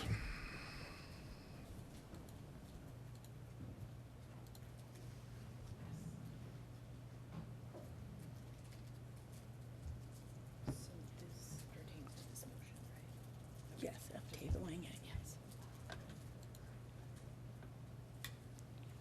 Motion passes unanimously. Okay, so for those who are listening, there is going to be a special council meeting on June the 8th at 6 o'clock p.m. Dealing specifically with the Flock issue. And there will not be a vote tonight to move that forward. We are going to allow for comments. The chief is going to make a presentation however he deems fit, and also flock people however they deem fit, and any other person who wants to talk tonight are welcome to do that. But there will be a special council meeting on June the 8th dealing with this specific issue, and so it will be held aside. So I just want to talk 1, 2, 3, 4. So we do have 4 tonight that are wanting to talk about this issue, and then the 2 other ones are dealing with the Clocktower Plaza. And I wouldn't mind myself hearing 1 or 2, but I guess the chief is going to speak first, so I'm not going to be able to hear the citizens, but I will pay attention to this later. So Chief, you're on. Thank you, Mr. Mayor, members of council. Thank you for making time this evening to discuss this important matter. As we approach the June renewal of our flock safety contract, I wanted to take an opportunity to provide a clear and straightforward overview of how the system is used in Canyon City. My goal this evening is to outline how flock safety technology supports our officers, serves our community, discuss the safeguards we maintain, the privacy considerations we've heard from our community, and our commitment to responsible operations. We remain focused on balancing the operational value of this tool with our residents' expectations for transparency, accountability, and responsible data stewardship. At this time, I would like to invite our flock representatives, Kirsten and Kyle, who've joined us online to introduce themselves. Kirsten, Kyle, can you hear me? Hi, Chief. Yes, we can hear you. Good Welcome. evening, Mayor Council. Kirsten and Kyle will provide a community education segment to help clarify what flock is and what flock is not, explain the company's commitment to data security, responsiveness, and ongoing engagement with both industry standards and community concerns, and answer any remaining questions that you may have. After their message, I will present the Canyon City flock safety specific information, and then we'll be glad to answer any questions that council has. And with that, I will turn it over to Kirsten. Great. Thank you so much, Chief. Appreciate it. And thank you, everyone, for your time this evening. We're very happy to share information and hopefully answer any questions that you may have. With that, I'm going to share my screen here.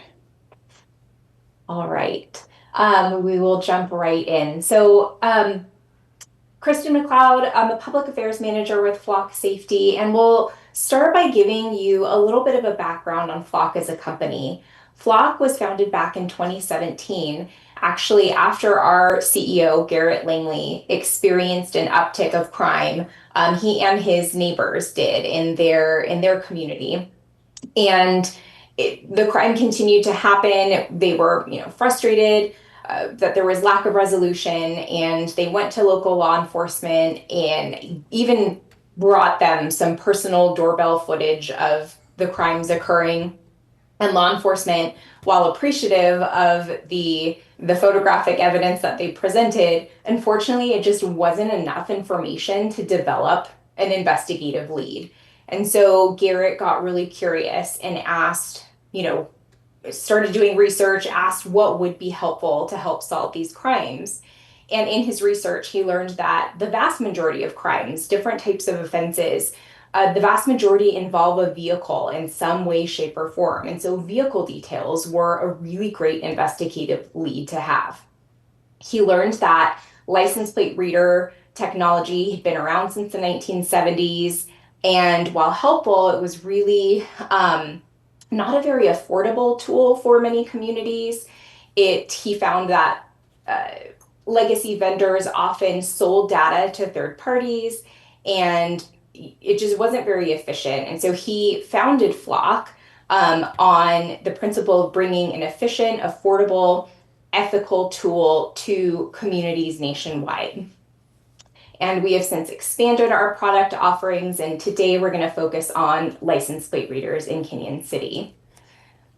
Now, Flock is very proud to be trusted by over 12,000 customers nationwide.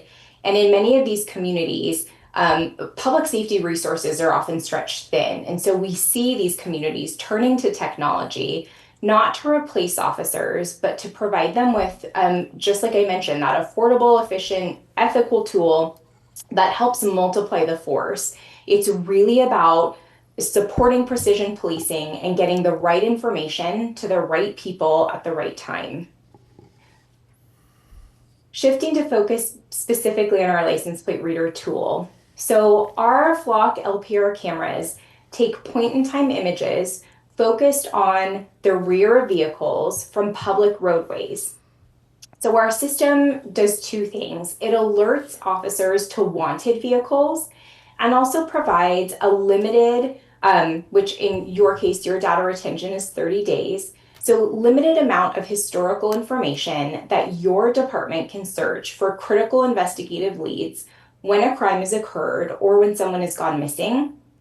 We are ethically built. We do not utilize facial recognition software, and these are not red light cameras. So I mentioned we alert your officers, your department staff to wanted vehicles. So if a wanted vehicle passes by a camera in your community, your officers will be alerted to that within seconds. We also utilize a vehicle signature.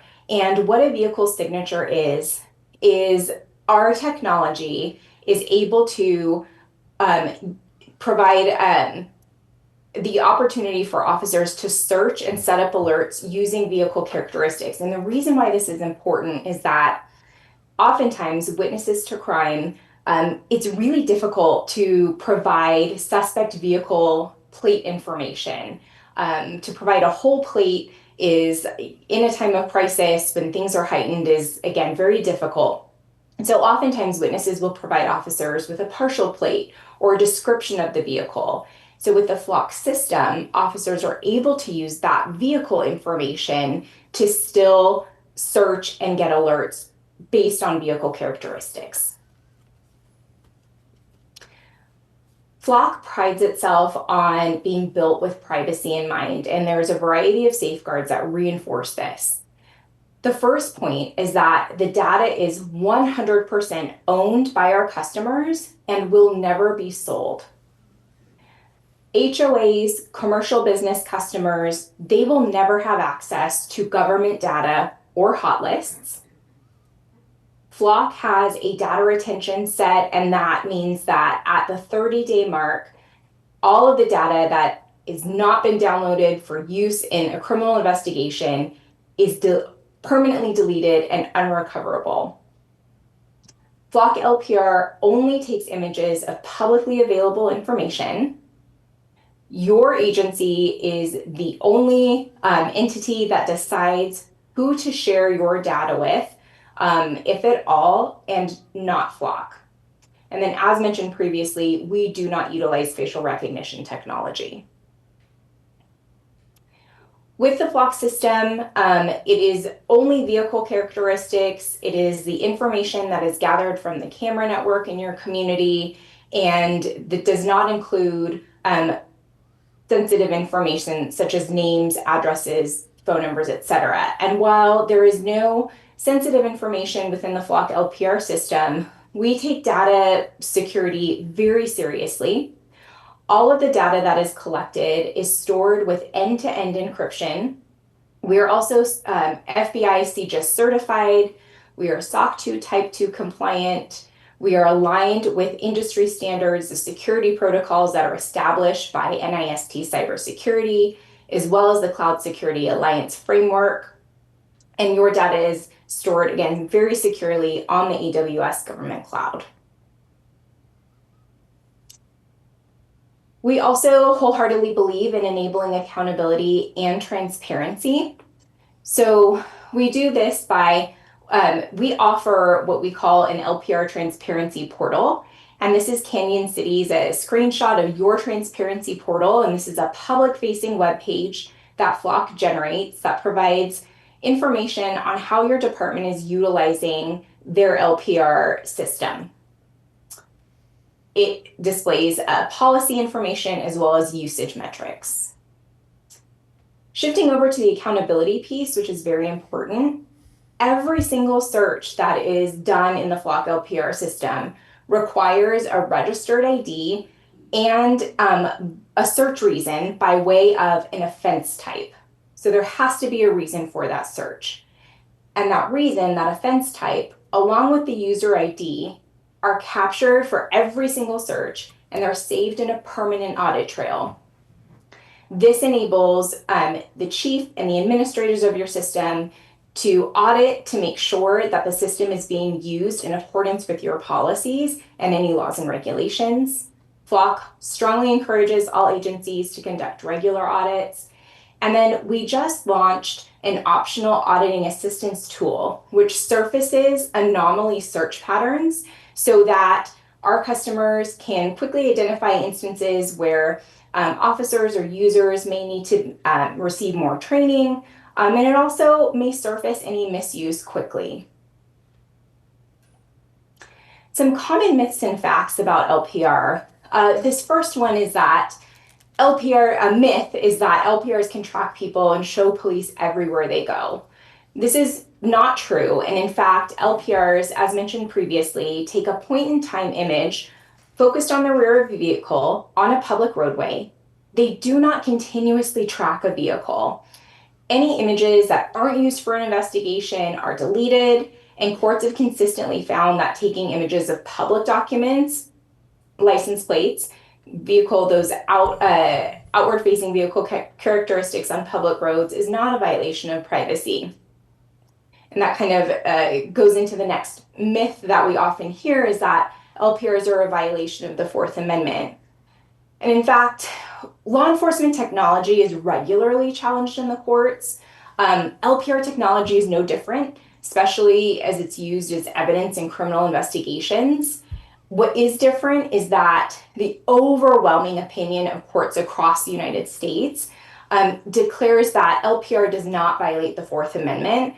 It does not constitute a warrantless search because it's taking that point-in-time photo of that vehicle on a public roadway and can't tell exactly where each individual vehicle, that continuous pattern of movement. So appellate and federal district courts in at least 14 states have upheld using evidence from license plate readers as constitutional without requiring a warrant. As covered previously, there's a myth that Flock LPR cameras use facial recognition. We do not use facial recognition, and in fact, even within the Flock LPR system, there is no way to search for any human characteristics or a person, period. Myth that LPR cameras collect private information. This is not true. The fact is the LPR system doesn't collect any private information. As mentioned, there are no names, addresses, or vehicle registration information within the Flock LPR system. It is solely those images of vehicles and the associated metadata, including that the date, the time, the location of the camera that captured the image of the vehicle. We have employed industry-leading compliance features. Those include the search filter feature. This is each of our law enforcement customers can choose to enable a search filter which prevents any searches related to immigration or reproductive care at the request of a community. With some states that do not allow for LPRs to be utilized for those purposes, that is automatically enabled. But we provide every single community the ability to enable these search filters with the click of a button. We do have federal limitations within the system. No federal access.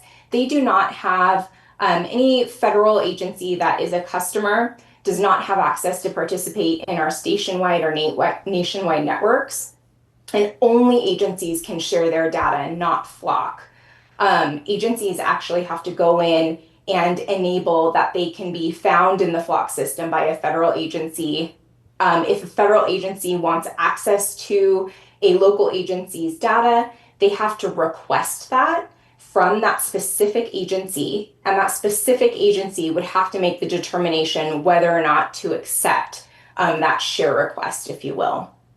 So there's a lot of friction, and there's steps for each local agency to choose whether or not they want to share their camera network data with a federal agency. And that, again, is all decided on behalf of that agency, not Flock. Okay, I need to interrupt you just for 1 second, sure. and I'm sorry to do that. I'm going to turn over the chair to Councilmember Amy Smith, not Councilmember, Mayor Pro Tem Amy Schmischer, and would like to do that. Council members, one other thing I would suggest is when you're dealing with the clock tower, I think we should set that aside tonight as well, and I hope that you take a look at that seriously to do that. And with that, Councilmember Mayor Pro Tem Schmischer, I think you need to come to this spot because that will help you with all that. So I appreciate you taking over. Again, I got a flight to take, and I apologize for having to leave. Thank you. Thank you, Mayor. Safe travels.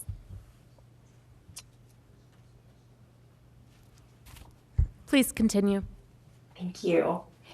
And then as mentioned previously, our permanent audit logs. So agencies have the ability to require both that offense type search reason and a case number in any search, and that makes auditing very clear. And then our legal response. So our contract mandates that we would alert you to any legal request for your data. We are very proud of our partnerships. We have a great relationship with the National Center for Missing and Exploited Children, as well as Mothers Against Drunk Driving. And these two nationwide agencies that are supporting public safety goals see a huge benefit in local law enforcement having access to this tool. And we work with several law enforcement agencies throughout the state of Colorado and are having real impact on public safety. These are just a handful of headlines taken from around the state. I believe Chief is going to share some examples of impacts that your community has had with utilizing LPR to assist in investigations and situations. But again, we're very proud of the work that our LPRs are doing to help support public safety efforts throughout the state and, of course, nationwide. Thank you so much for your time. That was a lot of information. We'll be here to hopefully answer any questions you may have. And with that, I will pass it over to Chief. Thanks. Thank you so much, Kristen.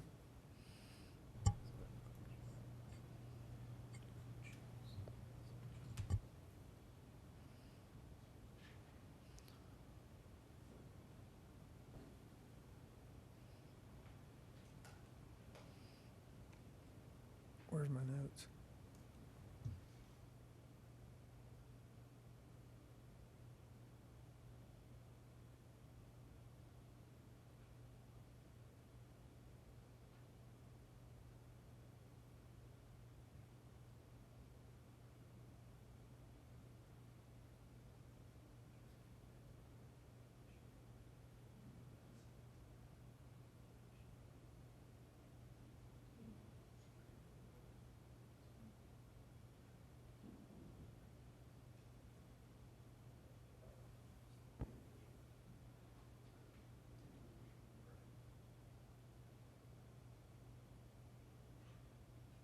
For those of you at home, we're just trying to get the technology straight so that you can see the presentation.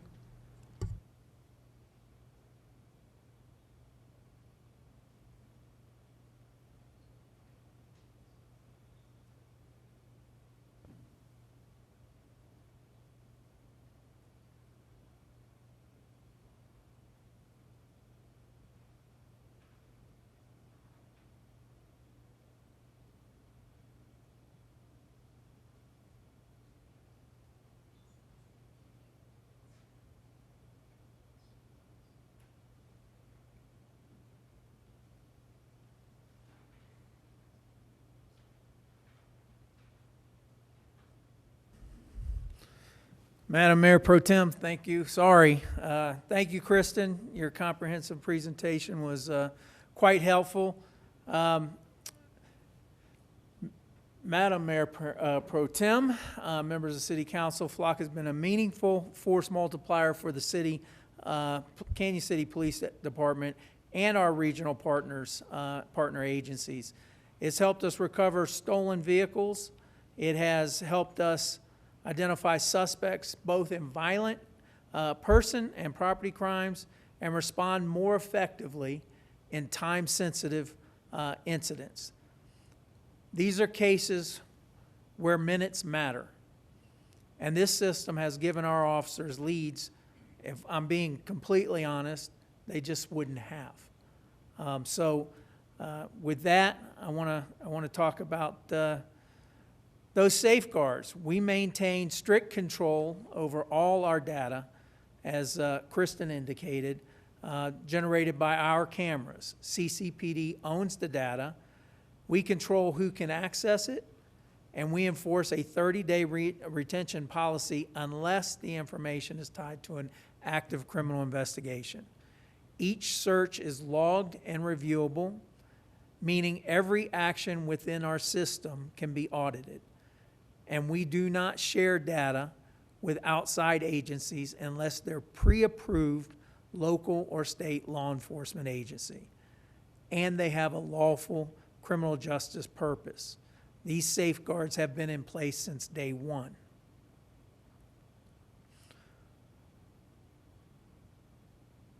I've heard questions from residents during community meet and greets, town hall engagements, and we even hosted this topic during a recent chat with the chief episode.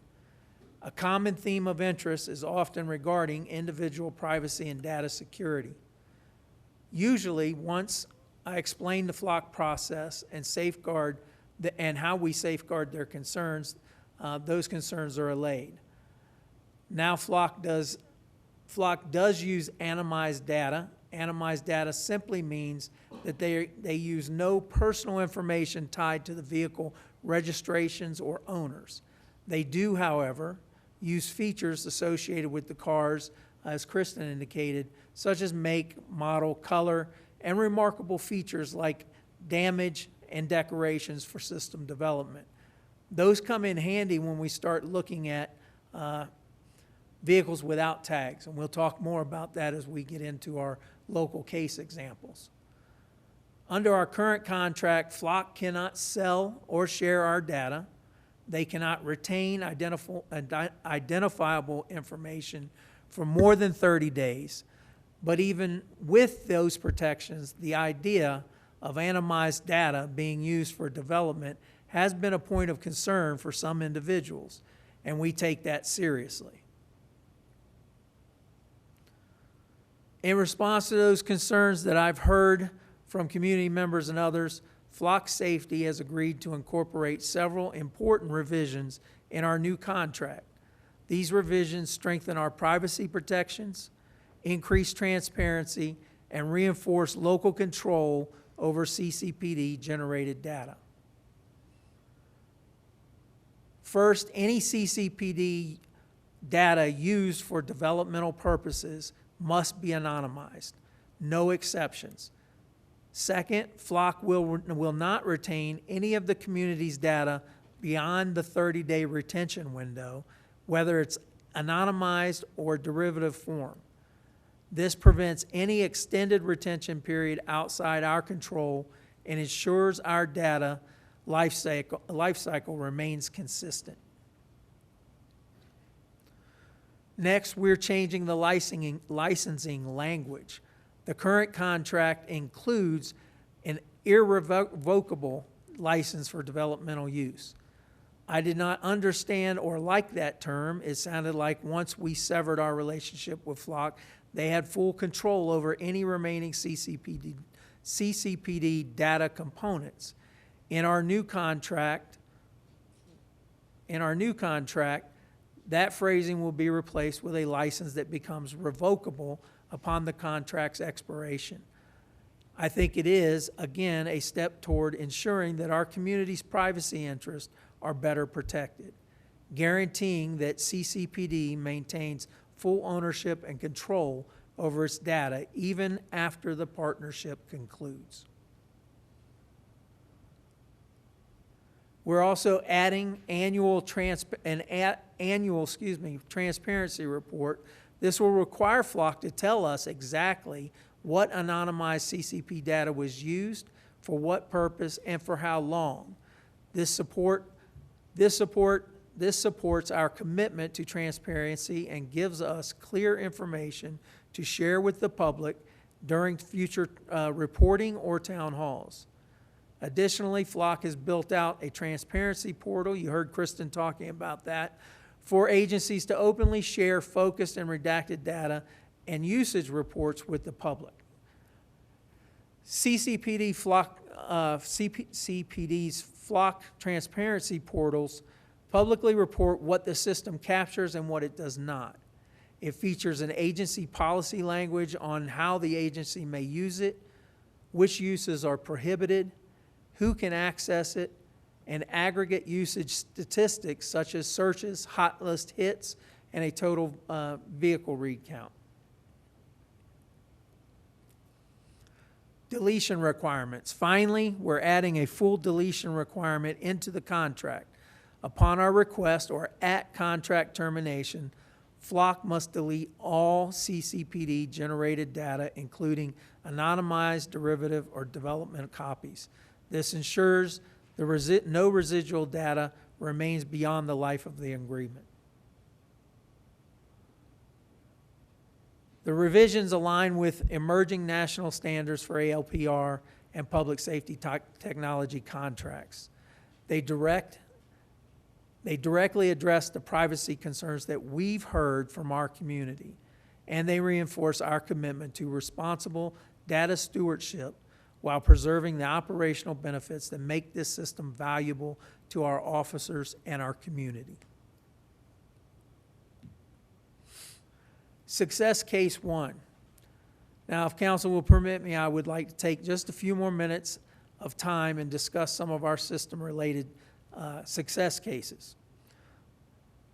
The force multiplying effect and the results speak clearly to the benefit of such advanced crime fighting public safety technology. In this first success case, we see that officers were able to track a stolen vehicle's movement across multiple jurisdictions, establishing irrefutable investigative timelines that provided the officers with the support to develop probable cause for felony charges and safely and effectively arrest an offender. In the next case, officers used the Flock system to identify a vehicle associated with a subject who had an active domestic violence warrant. Through still image review, officers were able to positively identify the wanted individual operating the vehicle. On the day of apprehension, the subject attempted to evade detection by switching vehicles with an associate. Officers were able to detect that change in the pattern of life, and because the officers had already identified the subject previously through the system, they were able to recognize the vehicle change. These evasive tactics bought the offender an extra day on the run, but the system helped the officers prevent him from evading law enforcement for potentially weeks. Officers initiated a traffic stop on the correct vehicle and safely apprehended the individual after a brief pursuit. In our third case, an officer received a real-time Flock alert indicating a stolen vehicle had entered the city from a neighboring jurisdiction. The officers located the vehicle within minutes of entering our city. A brief pursuit ensued after the driver attempted to flee, but the officers successfully recovered the stolen vehicle and took the suspect into custody without further incident. In the fourth case, this had to do with a drive-by shooting. The Flock ALPR cameras on Dozier Avenue captured a vehicle involved in a shooting targeting a homeless individual. System data provided clear images, direction of travel, and timing that narrowed that investigative window. Officers used the vehicle information to identify the registered owner and help develop a primary suspect. Follow-up investigation led to the arrest of the offender, resolving a case that initially we had no suspect information, none. Flock proved instrumental in turning a random high-risk act of violence into a swift and accountable arrest.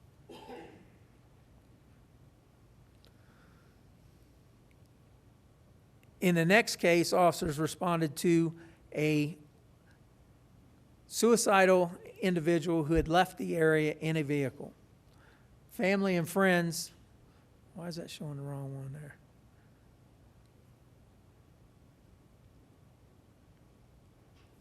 Officers responded to a report of a suicidal individual who had left the area in a vehicle. Family and friends were extremely worried.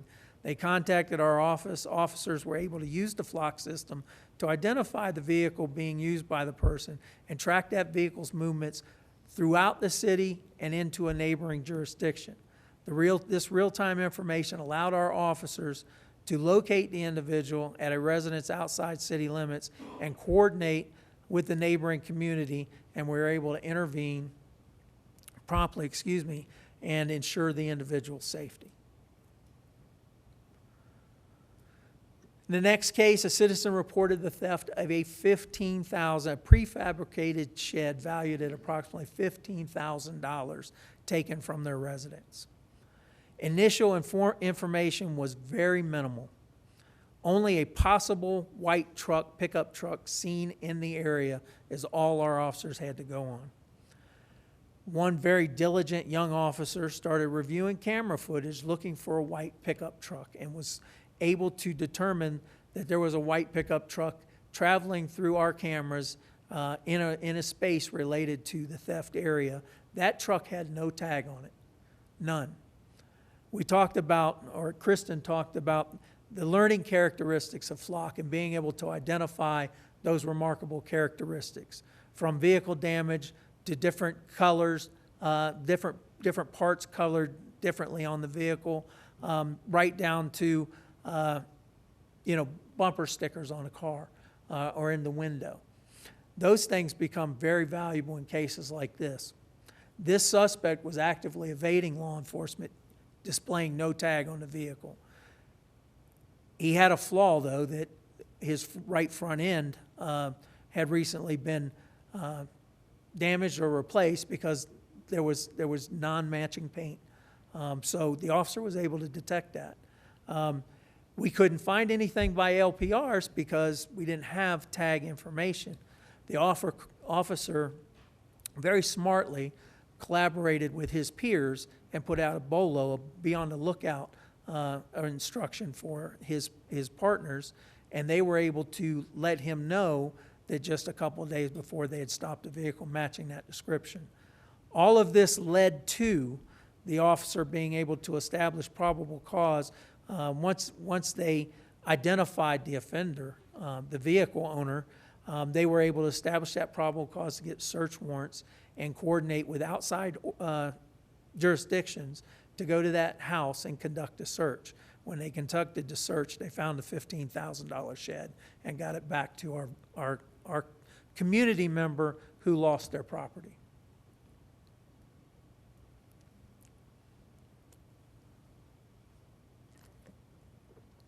In the next case, officers and detectives, investigate a series of suspicious incidents involving an older silver SUV observed near schools and parks where children were present. Victims and witnesses reported concerning behavior by the male driver, and investigators quickly determined that that same vehicle and suspect were likely involved in multiple reports. Using school surveillance footage, witness statements, and flock safety ALPR technology, officers identified and tracked the suspect vehicle across several areas of our city on different dates. Flock data enabled investigators to narrow the potential vehicle matches, establish consistent travel patterns, identify a registered owner, and link multiple incidents involving the same SUV. Investigators ultimately used real-time flock alerts to track and locate this SUV and identify the suspect, develop probable cause, and in the commission of a crime, safely take this individual into custody without incident. The impact: these cases demonstrate how flock safety technology enhances investigative efficiency by rapidly identifying, tracking, and corroborating suspect vehicle information, allowing officers to connect related incidents and bring these investigations to a successful resolution.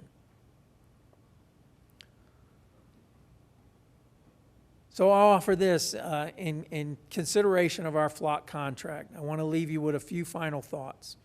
And I know we're going to revisit this, and I think that's a good thing because this is a broad subject of concern. But in every case example you've heard today demonstrates the same truth. When law enforcement has access to effective technology, we become faster, we become more efficient, and we are more capable of protecting our community. After 35 years in this profession, I can tell you honestly, some of these cases might still have been solved without flock, but I can tell you most assuredly they would have taken much longer, and in several, we likely would not have solved them at all. And of the ones we did solve, we would have certainly lost valuable evidence. Yes, we are fortunate that Canyon City is not Pueblo in terms of violence, but violence and evil do come and visit our community from time to time, unfortunately. When they do, your police department must be equipped to respond with every tool available. When precious seconds matter in an abduction, in a homicide, or any violent crime, Flock's national reach and real-time intelligence are game-changing. They give us the ability to find victims faster, identify suspects sooner, and bring resolution to families who are counting on us. We owe it to them, and we owe it to ourselves to ensure we have every necessary tool in our toolbox. There is a great deal of truth in the old adage. Yes, I just referred to myself as old. The old adage I'm referring to goes something like this: the job is much smoother, easier, and better done when you have the knowledge and the right tools for the job. In this light, your staff recommendation is in the affirmative, and I respectfully request that Council approve the proposed contractual agreement before you. And I stand ready, and the rest of us on this council, and I'm certain Kristen and Kyle stand ready to answer your questions. And we will do it again if we need to. Thank you. If it's okay with council members, we'll hear from the public first and then take questions and comments. Awesome. Kathy Madonna. And obviously feel free to speak or feel free to say that you'd rather just say it once at the next meeting.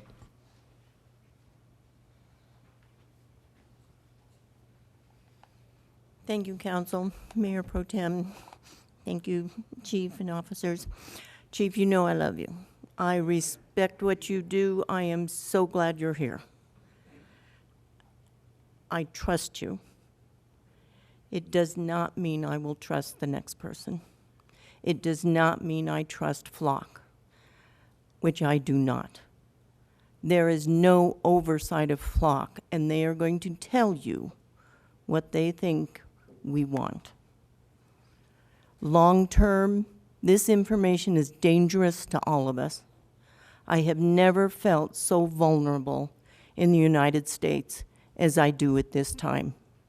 I never thought my Social Security number would be given to a tech bro with billions of dollars. I never thought my medical information, my health care, my voter information would be shared. I don't want to be watched. Where I go, when I go, how many times I go is no one's business. I am not the criminal. But the criminals will get hold of this information and use it against us. Not you, not anyone in your department. But I want you to think about this. As a resident of Florence, We had those rogue players in positions of authority. And those same people are now in positions of authority in other counties. What's to prevent them from accessing flock data to track the women that testified against them? Nothing. Long term, we need to look at this as to what we're selling, what we're giving away, the freedoms that we're losing. We need to think about this long term. Thank you. Thank you, Ms. Madonna. Sarah Clark?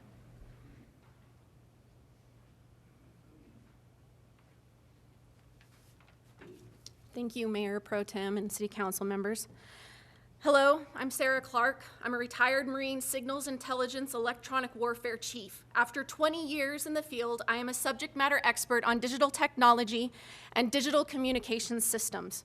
I want to state, I believe that the individuals that agreed to the usage of flock in our community did so with the intent to make our homes safer. I support law enforcement, and I thank them for stepping up to protect myself and my fellow community members.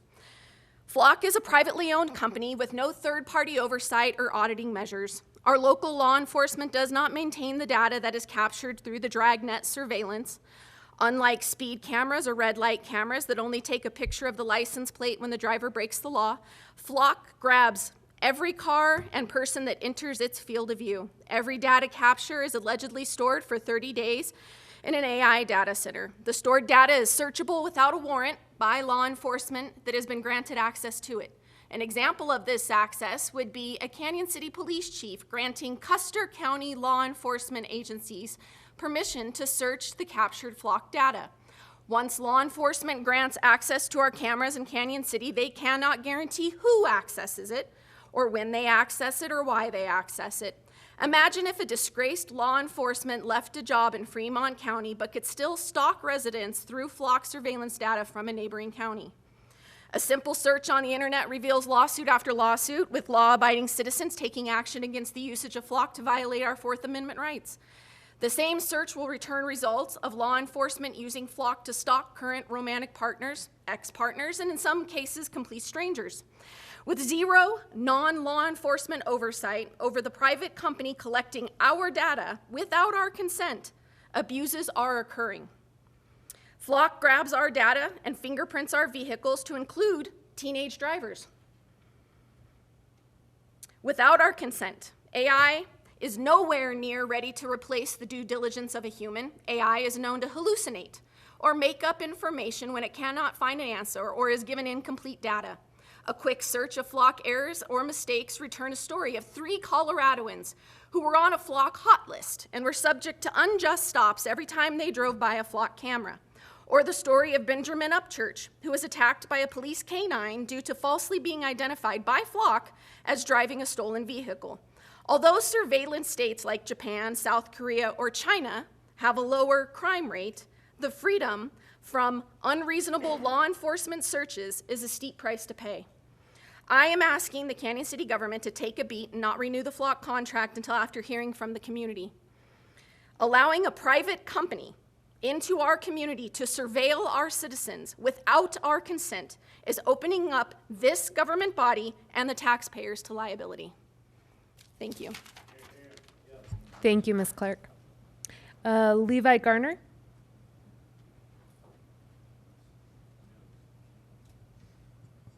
Okay. And then John Q. Public.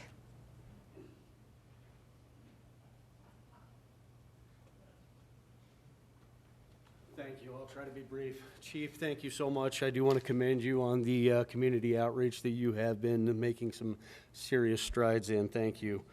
I am going to fundamentally disagree about the flock monitoring system, though I don't believe it's a tool. I believe it's a weapon, and I'm going to make this just a little bit more personal here. Milwaukee, Wisconsin, 2026, Officer Ayala was criminally charged with attempting misconduct in public office, used the flock system to run 179 searches on his dating partner and her ex-partner over a 2-month period. 2024 in Sedgwick, Kansas, former police chief Lee Nygaard resigned and had his certification certification revoked after using flock cameras to track his ex-girlfriend's vehicle 164 times and her new boyfriend's tag 64 different times. 2026 in Benesch, Wisconsin, Officer Christian Morales was charged using the LPR to monitor his ex-girlfriend's location. 2023 to 2026, Costa Mesa, California, Robert Josette pleaded guilty in April to using flock to track his mistress and other romantic rivals. So this is, I mean, this makes it a lot more personal when we have some names to put with this and not just some random Dragnet or Panopticon. The screen here tells us that what flock does and doesn't do, but the screen doesn't tell us what flock can and can't do. Now that's, I think, a very important distinction. She says, oh, flock doesn't use facial recognition, but she did not in one moment say that flock cannot use facial recognition. I think that's a very important distinction, and I think these are questions that the citizens of Canyon City deserve to know. I also believe that we deserve to know, whether or not the implementation of these cameras has actually made any sort of a positive impact on crime rates. Chief shared seven success stories that we don't really know what the outcome of those cases would have been without the flock cameras. But we do know that we've been operating for over 100 years without them. I mean, right here in Colorado, 150 years, 250 years since one of the greatest documents ever was levied upon King George, and 811 years before the Magna Carta, fundamentally changed the way we view personal rights.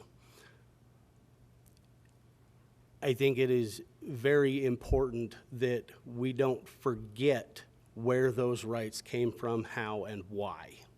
Not right here in this chamber. Thank you. Thank you, sir. Councilmember Tony.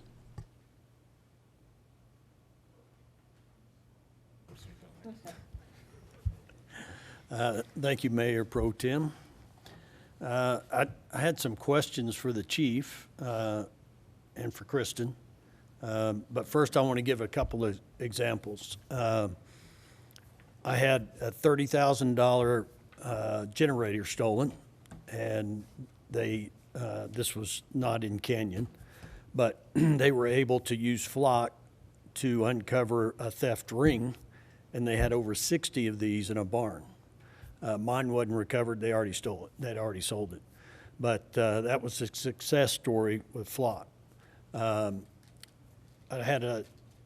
can imagine a scenario where someone has threatened their own life, driving through the state, driving through town, and they've got a location that they're going to do themselves in, and you get a bolo that they're heading your way, and you're able to stop the suicide.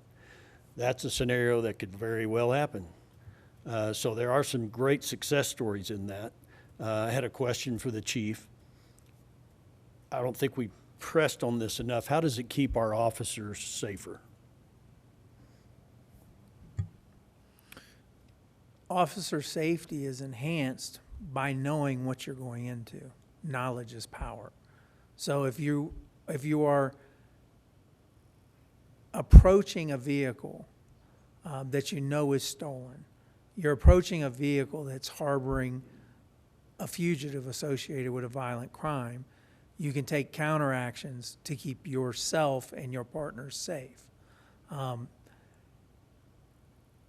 Being able to have that advantage in terms of time and space is what keeps officers safe. Thank you. So I think, there's no doubt that using flock is a huge tool for our police officer safety, for crime prevention, for solving crimes, violent crimes, stolen vehicles, suicides, all of that. Yeah, but you heard from some of the citizens here, it's who manage, like any tool, who manages that tool and how it's managed, the trust that you have in those people. So that's important. Who accesses this data? So it was already brought up, for example, and Kristen, I'd like you to talk. If our officers, if our department lets Custer County or some other county access our data, what prevents them from sharing that data with someone else, and it just a domino effect throughout the country or worldwide? Kristen, you want to answer that? Yes, no, thank you for that question. So as shared previously, each of our customers own 100% of their data, and those data sharing decisions are left up to each individual customer. So Canyon City PD, you all get to determine which other law enforcement agencies you want to grant access to your camera network, and that can be revoked at any time. If you share with a neighboring county today and tomorrow it changes, that chief can make sure to revoke that data sharing with the click of a button. Now, every single search conducted in the Flock system, whether internally by your own users, your officers and investigators, or by any other user that Canyon City has elected to share your network data with, is all logged and auditable. And when any query of the system is made, it is logged. And so there is also no ability for an external agency, like there is no massive bulk data download capability. And so if an agency that you have elected to share your data with, they perform that search, that is logged and auditable. It's they cannot grant access to another external agency to have access to your camera network data. It's really just with those agencies that Canyon City PD has elected to share with. And I would just add, I think there's some agency responsibility here. We can pull these stories pretty regularly of abuse and misuse of the system. There's 1 million cops in the United States, and there's, I think, over 13,000 police agencies. So I think it comes down to agency accountability. We are very intentional, have been from the beginning, and will continue to be intentional to make sure we are, as we say in our house, trust but verify. Make sure everybody's doing exactly what they're saying they're doing and what they're supposed to be doing. Cops are not immune from mistakes, but there's a difference between a mistake of the mind and a mistake of the heart.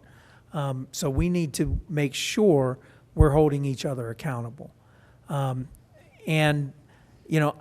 understand and appreciate every single citizen's concern as they came up and spoke here. They're very real concerns, which is why we are so intentional. I can't sit here and say that none of our data is misused or abused in any way on Flock's side or on our side. But I can tell you that we have intentional conversations every single day about how to make sure we're doing it well and we're doing it right and we're being ethical. We're very intentional about these conversations.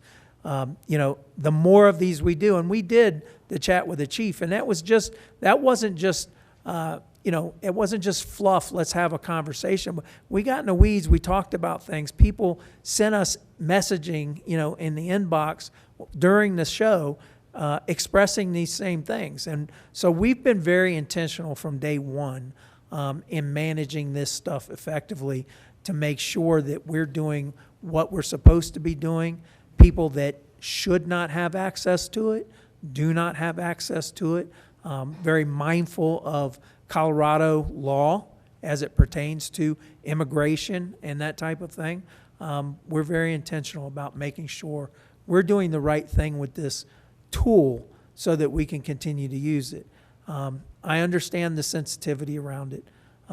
Every tool that we use, right or wrong, there's a cost. Every single tool we have. That's why we work so hard and so intentionally to do right. That's why we spend as much money as we do to make sure our officers are trained to make the right decisions, no matter how little time they have. I think you heard from all the citizens that there's no doubt that we have confidence in your department. Yes, sir. That's not even in question. But we are using AI, is that correct, in Flock? Yeah, so the AI component that we utilize is machine learning, which falls under the AI umbrella. And what the machine learning does is when it captures an image of a vehicle, it translates that information into that searchable piece for your officers to be able to narrow down suspect vehicles, of course, based on the information that is received, et cetera.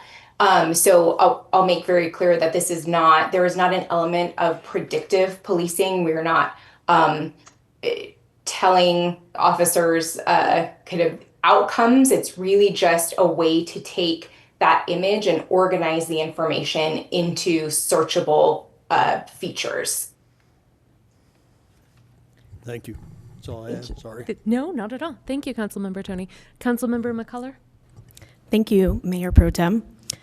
I want to echo what many people have already said, that I have the utmost confidence in our officers here in the Canyon City Police Department utilizing the data in the right way. I really do. I've known you for a long time, Commander Leonard, I've known you a long time, and I know that you're good people.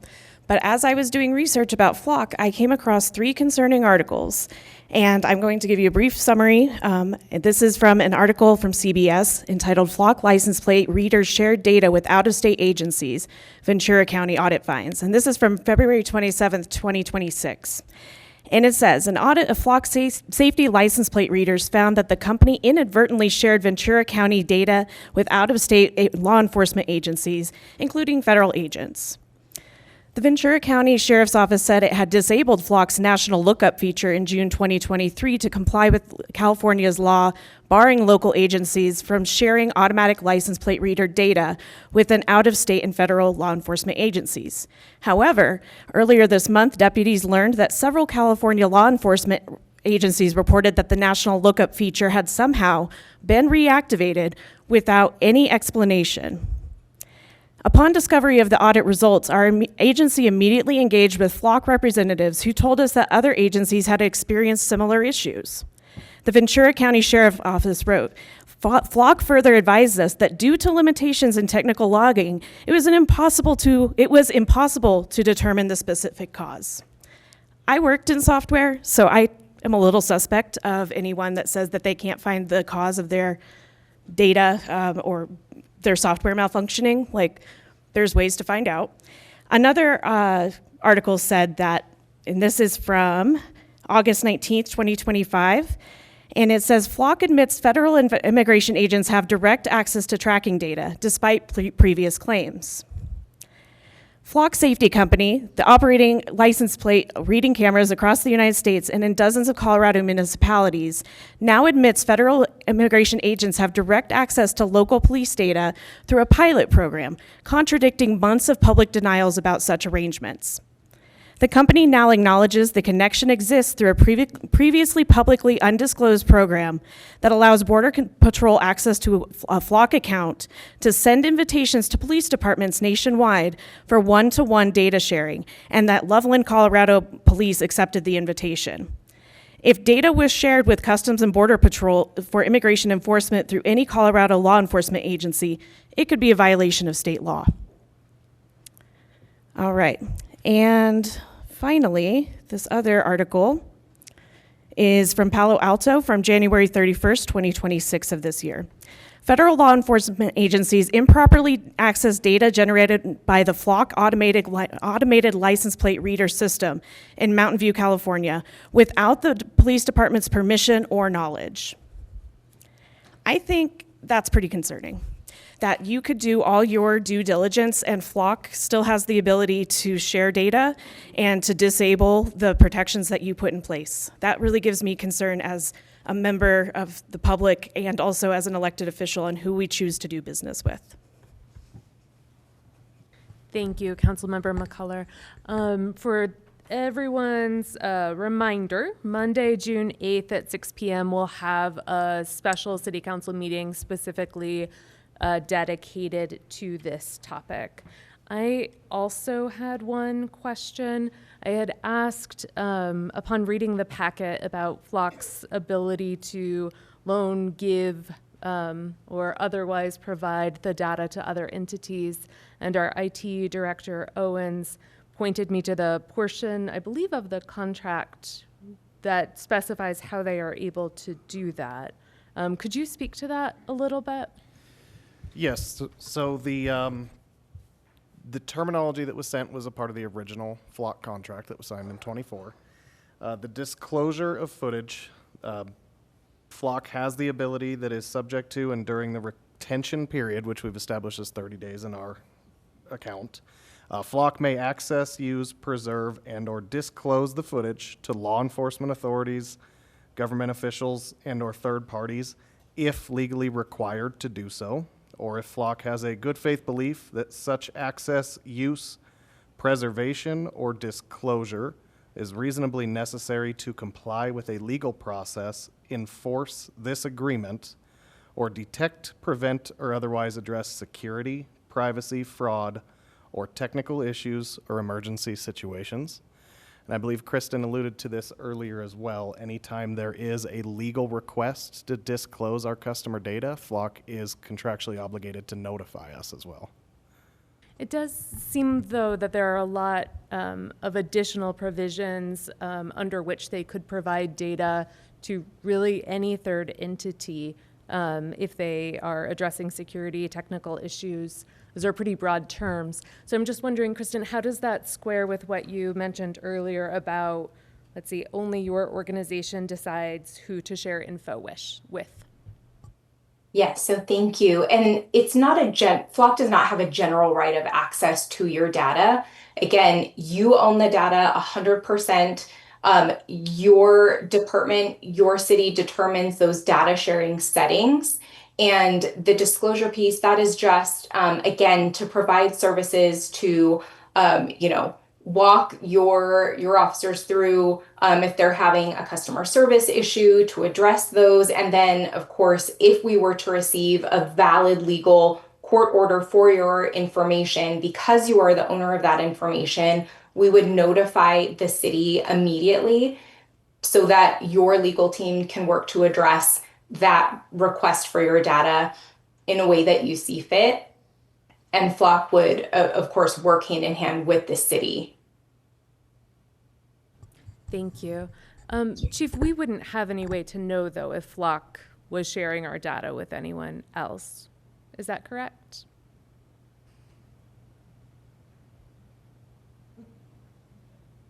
You know, that's a great question. Honestly, I think on our end, we're doing everything we can to ensure that that data is used appropriately and securely. I don't know. I'm looking at Elijah. Is there a mechanism that would help us identify that? Our abilities to verify that are, of course, limited to the auditing tools that the Flock system provides us on the front end. We don't have direct access to the back end or development code in Flock's system. Beyond the front end auditing capabilities that we have in our agency, of course, any contract language that we put into this renewal agreement helps enforce that. Now, whether we have verifiable ability to check the back end and whether it's being shared outside of those contractual obligations, we don't. Thank you. Again, Monday, June 8th at 6 p.m. So we've already oh, I'm sorry, Councilmember Reeves. This is stored, I assume, on the cloud or in a data center somewhere, not on your location to where you guys have control over it? That is correct. I already knew the answer to that, of course. So with that, just the answers that we can't know who's accessing our information. That's very irresponsible of us to say, hey, we don't know, we should do this. That seems ignorant at best. And given the fact that we've seen all the hacks that we have and all the information leaks that we have and my data and probably all of your data out there with your credit cards and everything else, I don't know that this is the best idea for us to continue forward with this. I mean, I'm just giving my opinion right off the get-go. I mean, as many anecdotes as you guys gave for all these amazing things that we've done. What was your name in the back? John. Oh yeah, John Q. Public.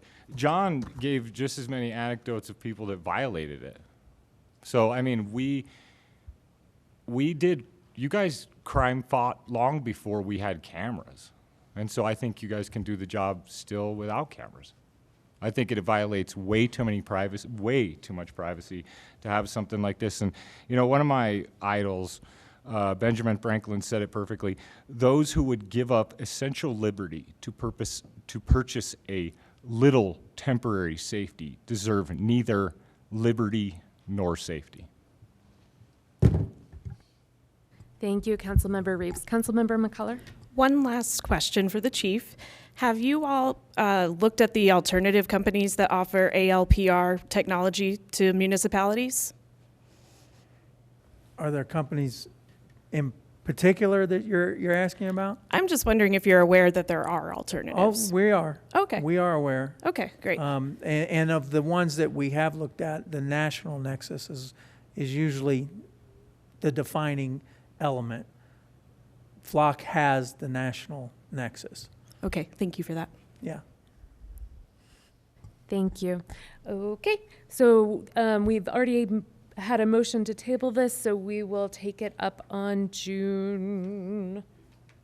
How many times have I said it? June 8th at 6. Awesome. Next up, we have item 10E, Clocktower Plaza. City Administrator Stevens. So I'm going to have our Public Works Director kick this off with the bids for Clocktower Plaza.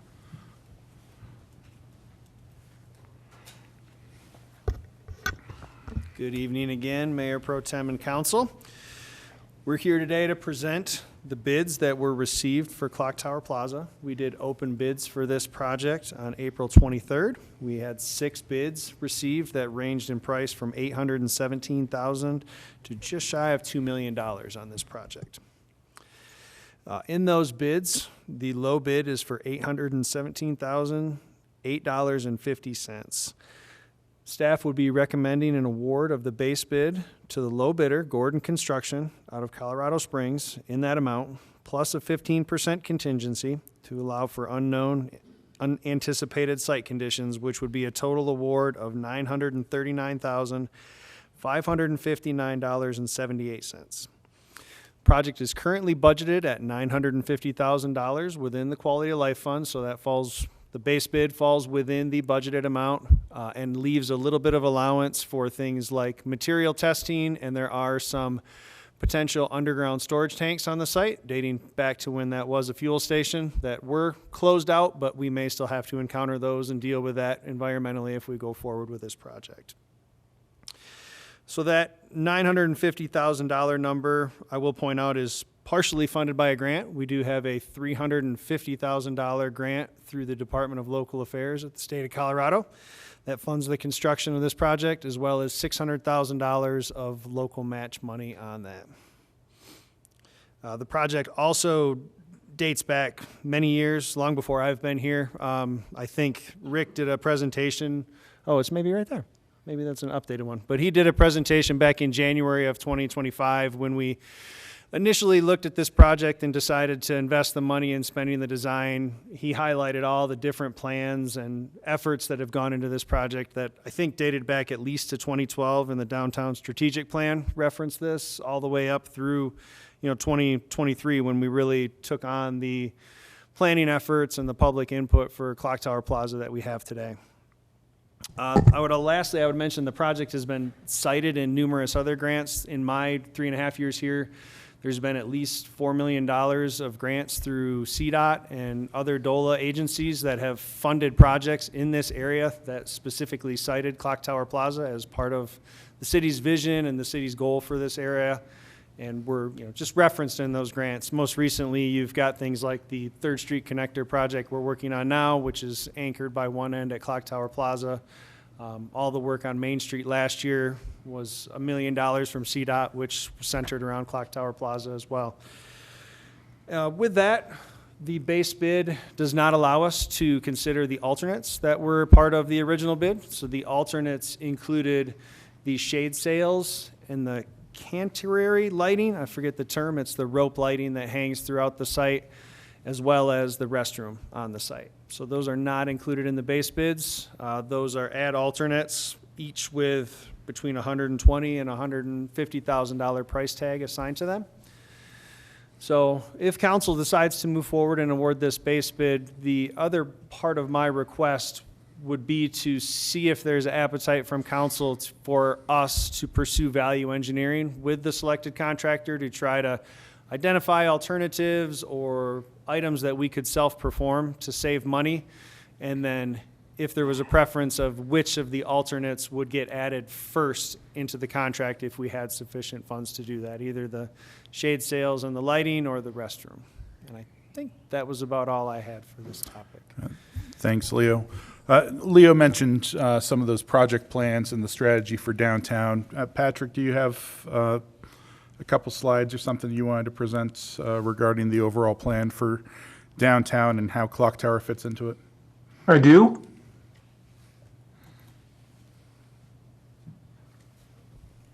I just sent a see here.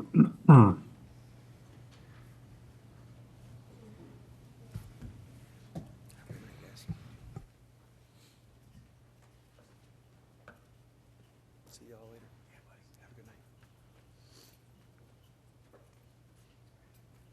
So I'm trying to share my screen.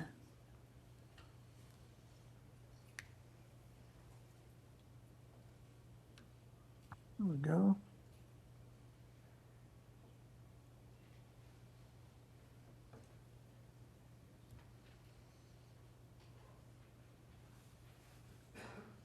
So, good evening, Mayor Pro Tem and members of council.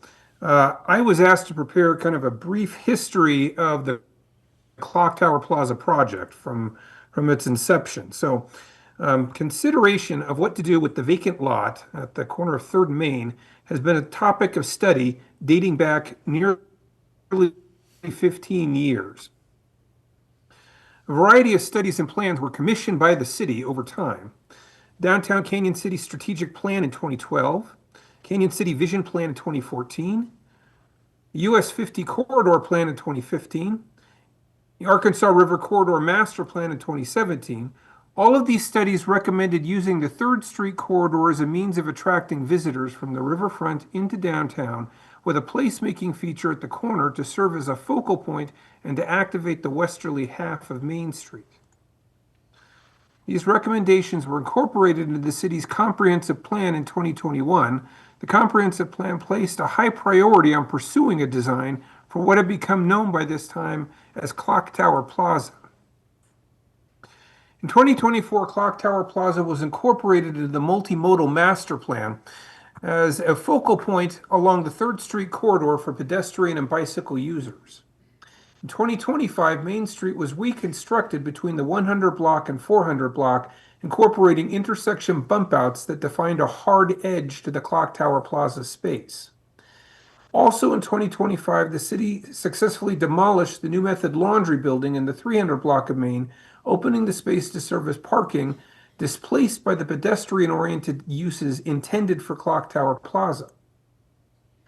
Now, after receiving grant fundings, which the city matched for the design of the Clocktower Plaza project, the formal design process commenced in February of 2023.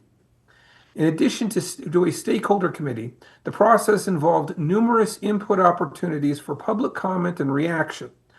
The open houses were very well attended. The survey set records for public participation, with one survey receiving almost 1,300 responses. Interestingly, the highest percentage of participation came from people in their teens and 20s, giving this the scope of an investment in the future, as the younger generation really saw value in this project. The design effort concluded with a presentation to Planning Commission and Council in September 2023. And in 2025, the work to turning the design into a buildable set of construction documents commenced. The city also received a grant to help offset the cost for construction. Thus, in summation, nearly 15 years of work has brought us to the point where Clocktower Plaza is on the verge of becoming a reality. The bid before council marks the final step before the commencement of construction activities this fall, if it is approved by council. Staff is recommending council approve the bid so that construction can start. That would conclude my presentation, and as always, I'm happy to answer any questions that you may have. All right, thanks, Patrick. Brandon, do you mind putting up the next presentation, please?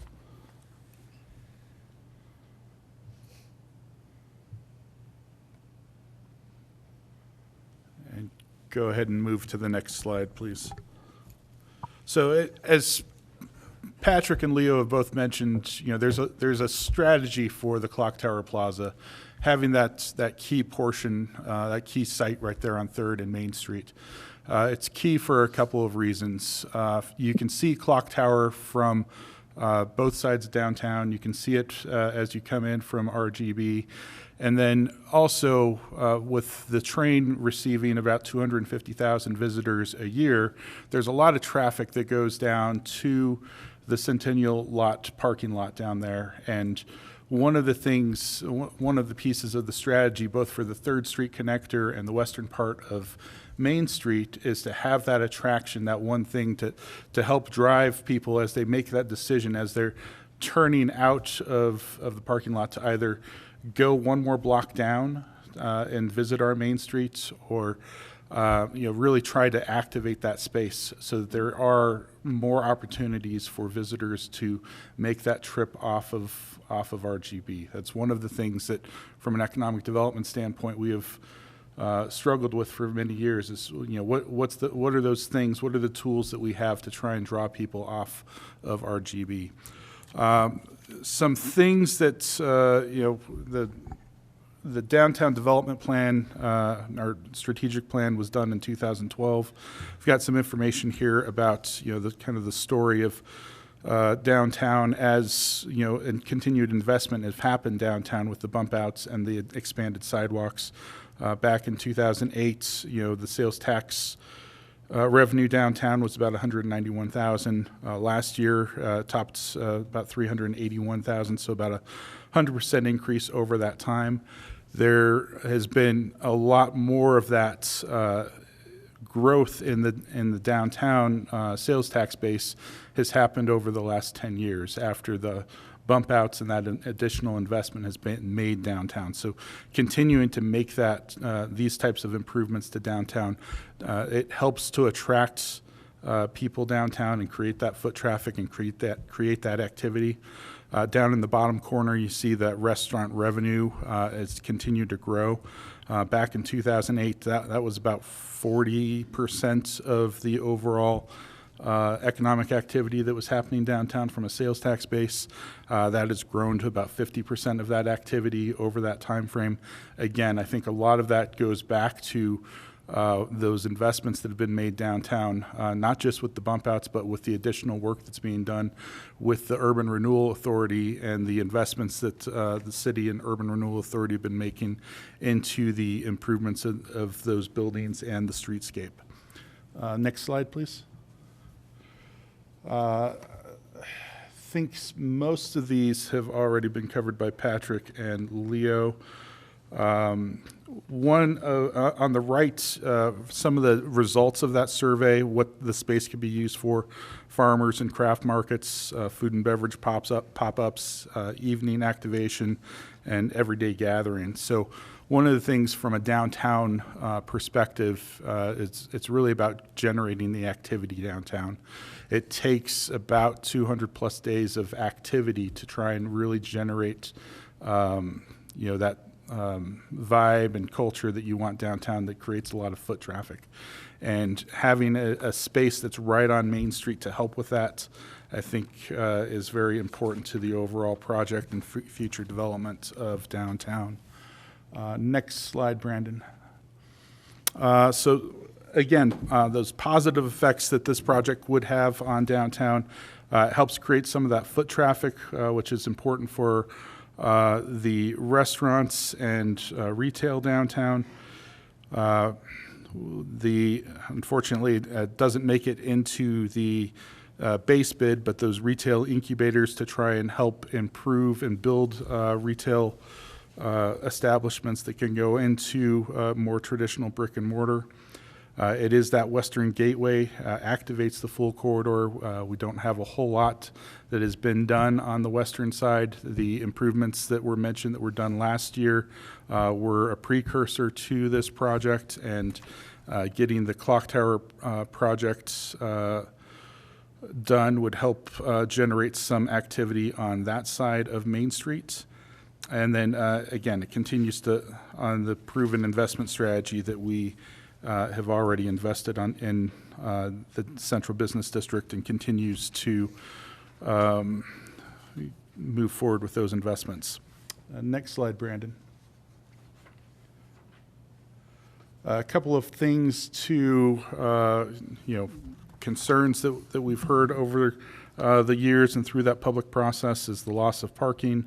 As it was mentioned earlier, the new Method Laundry parking lots will be coming online. That is a project that we have going on later this summer to help address some of those losses in parking that we would have there.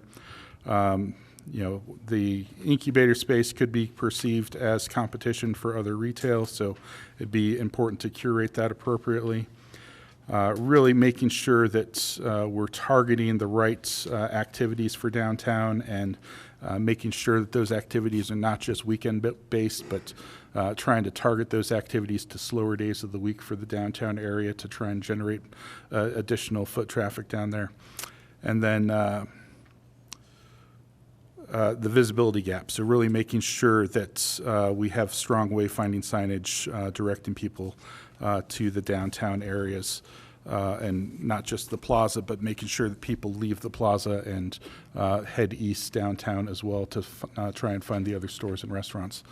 To address some of these issues, one of the things that we're looking at is repurposing the small business liaison position, changing the job description so it's more of a generalist role with a focus on some of those promotions and coordinating some of those events, and really trying to help activate not just that space, but Macon Plaza also. And Brandon, you can end the presentation. I'm happy to take any questions for myself, Patrick, or Leo. Thank you. Go ahead, Councilmember Tony. Thank you. Well done. Where are the funds sourced for our part of the Clocktower Plaza? Those are in the Quality of Life Fund, so those are some of the bridge revenues from previous years. So that's sitting in the reserves for the Quality of Life Fund. How much is that? 600,000. 600. 600? Yeah. Okay. And isn't there a time limit on these grants? Yeah, so the performance of the grant, I think we have to be done with the grant, is it June of next year? I believe so, yes.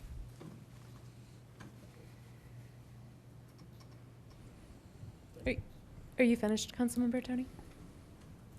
Pardon me? Are you finished? Yes, thank you. Absolutely. Councilmember Worthington. Thank you. This is one of those projects that I weigh off and on quite a bit. But thinking about the potential to increase the activity in that section of Main Street is very important. As we will be dealing with another situation a little bit later on the agenda, it again will hopefully attract more people in that area and help to fill some of the still slower development of that area and the buildings to be able to hopefully get them more occupied. I do hate the idea of losing the parking. I think that's the hard thing, but again, heaven knows I need the exercise, and that extra block there to the cleaning, the old cleaners is not a bad deal. I think I could handle that. But anyway, so I just want to say I think we've talked about this for a lot of years, the whole time I've been on council, and I think it's time for us to say, yay, let's go for it. Go for it. It's a wonderful segue into our public comment. One of the local business owners across from Clocktower Plaza would like to speak on this topic. Greg Dorito.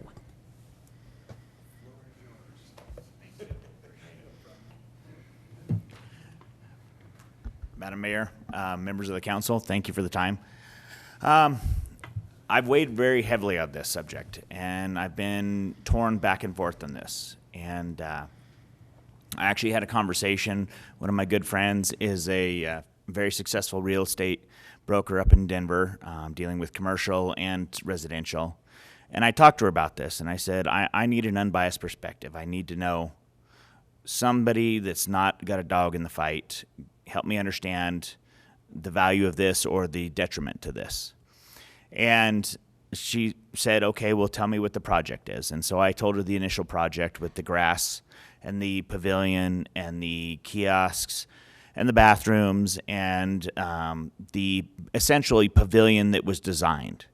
And she said, well, if that's activated, that sounds like a great asset to your neighborhood. And I said, okay, so that's the initial design. And I said, now fast forward to where we are today, and due to not receiving some of the grants we had hoped to receive, and just some of the budget struggles with just the current economy and the climate, I said, basically it's going to be scaled back. There's going to be no kiosks. Bathrooms, it sounds like, we're $800,000 in, and there's going to be no bathrooms for $800,000. We're looking at, I believe, a hard shell surface for most of it. Is that correct? Leo? Yes. Yeah. So a hard shell surface. So, we're losing that walking your dog and that kind of park atmosphere. And I told her that, and I said, so now tell me your concerns. And she said, well, my concerns would immediately be the homeless struggles that Colorado has. Says I have a property listed right now that has an underactivated public space just like that, and it becomes a haven for the homeless because they find they need a place to go. And I'm not against homeless. I believe it's a white elephant in the room that we have to deal with. I just don't know that we've found all the successful ways and tools dealing with it. And so I guess in talking with her, my comment to the council tonight would be, I have concerns, unless we're going to do it right, that a watered down version could actually be a detriment to what we're trying to accomplish there. And I just don't want to see that. I don't want to see good money going after bad. If we can't do it the right way and the way with the kiosk, the grass, the pavilion, the bathrooms, I guess as a business owner, I would just have concerns about how we plan to activate that, how we plan to control that, and are we diminishing it by the loss of the natural surfaces and things like that? I understand the hard shell surfaces and things like that, but if we're going to do a hard shell, that's not that much different from a parking lot that we can gate off for farmers markets if we want to. So I guess the thing I would just ask the council to consider is, do we want a watered down version of this, or do we want to find a way to actually get the correct enchilada so we get the right shoe to fit the right foot? So that would be what I would ask the council to consider when they make their decision and before they address the issue. Thank you, Mr. Thank you. Dorito. We also have Mike Storica wanting to speak on this topic.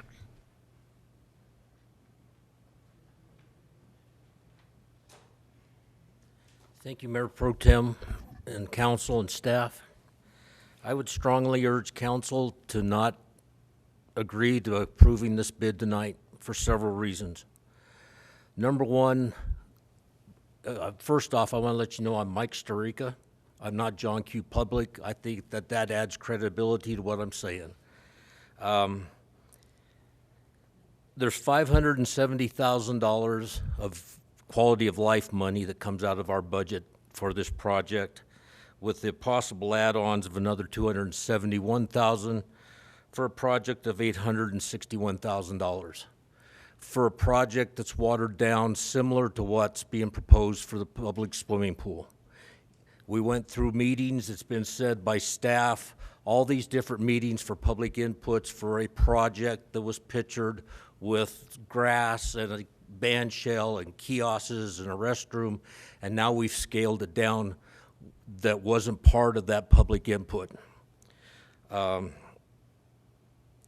Based on a bid awarded earlier, 8C, for the seal coating of the public streets, the $590,000 would more than double the amount of roads that can be fixed. I feel that that's a better quality of life item than a new park, which prior to a couple years ago would have required a vote of the people. That's how our original city founders set up the charter. If we were going to build a park, the people voted on it so that they assumed the annual cost of that park. The total project would almost make 3 times as many roads being fixed. And I talked to Leo earlier, that bid tonight is approximately 2 miles of streets being seal coated.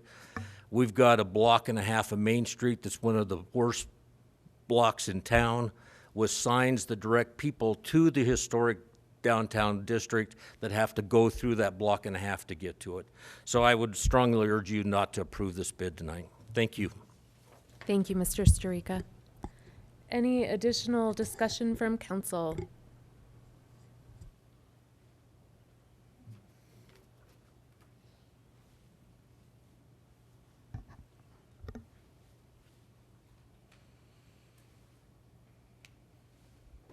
Hearing none, would anyone like to make a motion?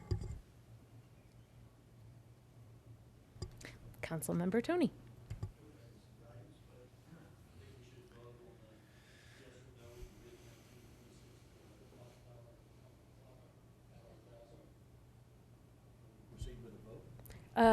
You would need to make a motion to approve or deny. I'd make a motion to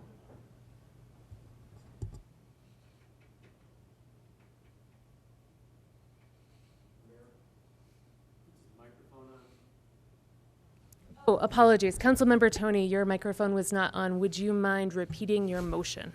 Okay, I'd repeat that motion. I'd make a motion to deny the bid 1926 for the Clocktower Plaza.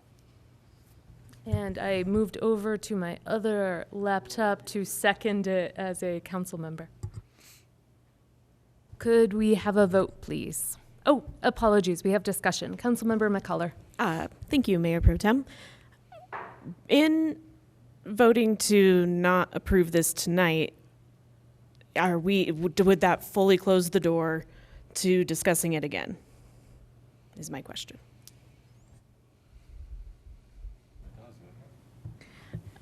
My impression, correct me if I'm wrong, Administrator Stevens, is that Clocktower Plaza, I mean, it is still a city-owned property, that something would need to be done with, whether it is resurfacing it and striping it as a parking lot, whether it's a modified approach where you do that and you have the bathroom put in, or we would still have to decide as a city what to do, but it would, I think, end the effort that it has gone on to put out bids and review those bids and bring those to council. Yeah, I think that is correct. I think what you may see is similar to what you see happening with the pool, is that the cost of construction is not getting any cheaper. So you may come back for a different project, but the project may be more expensive.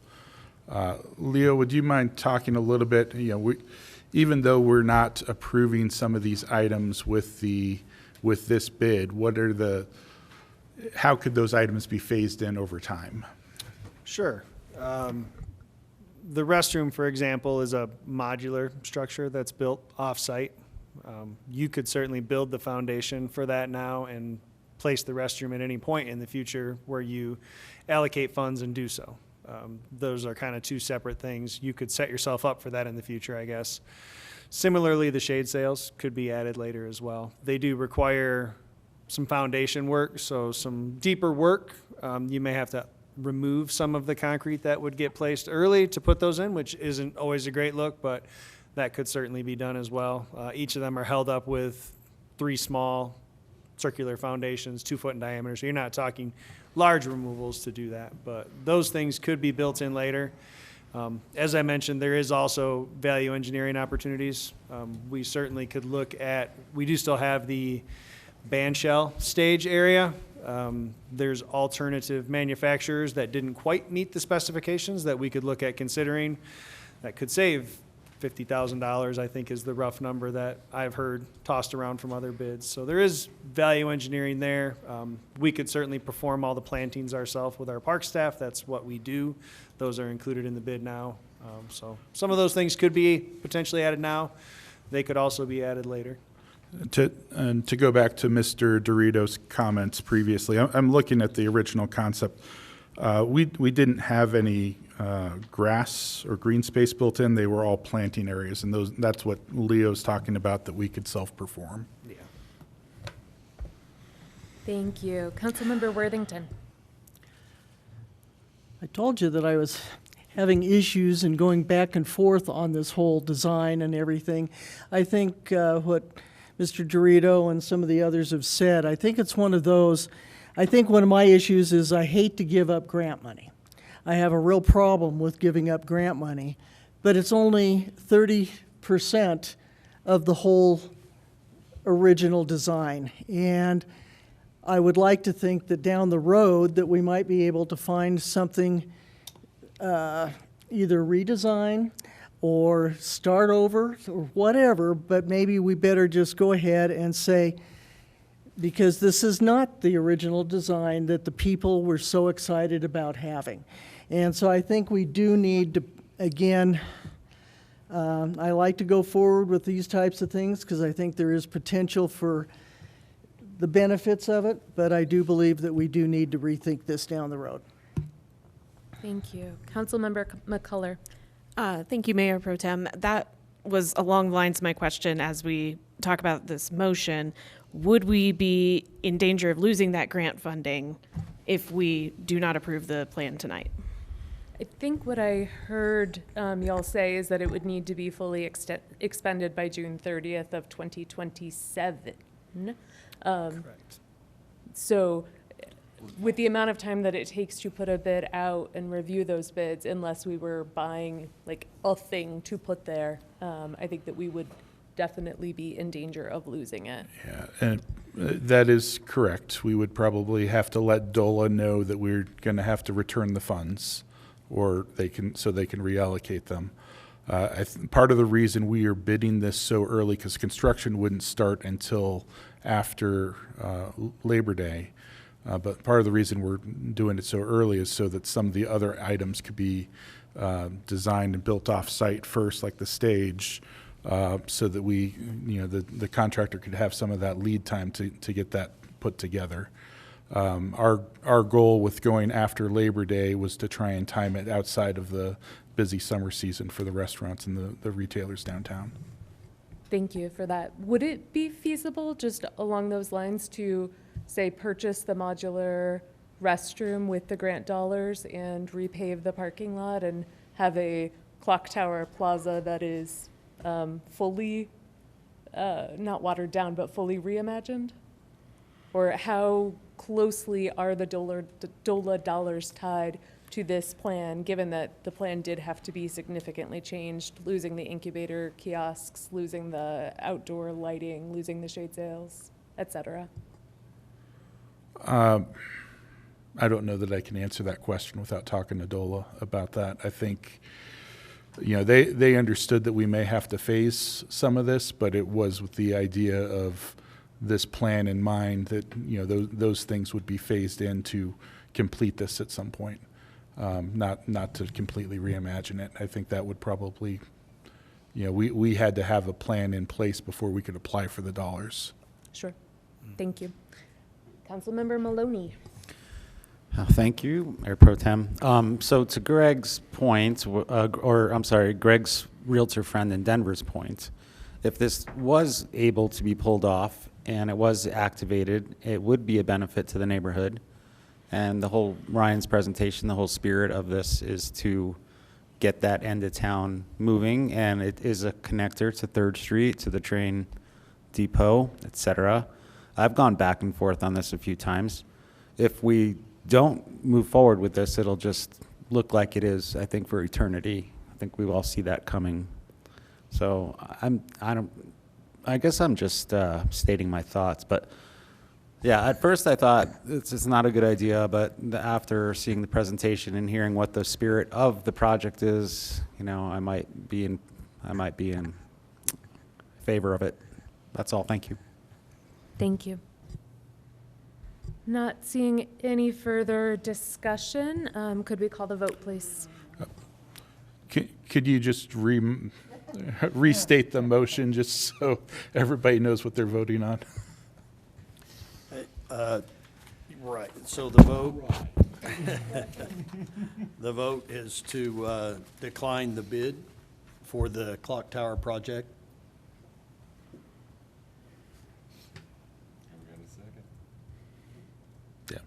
Yeah, it's motioned and seconded. Yes.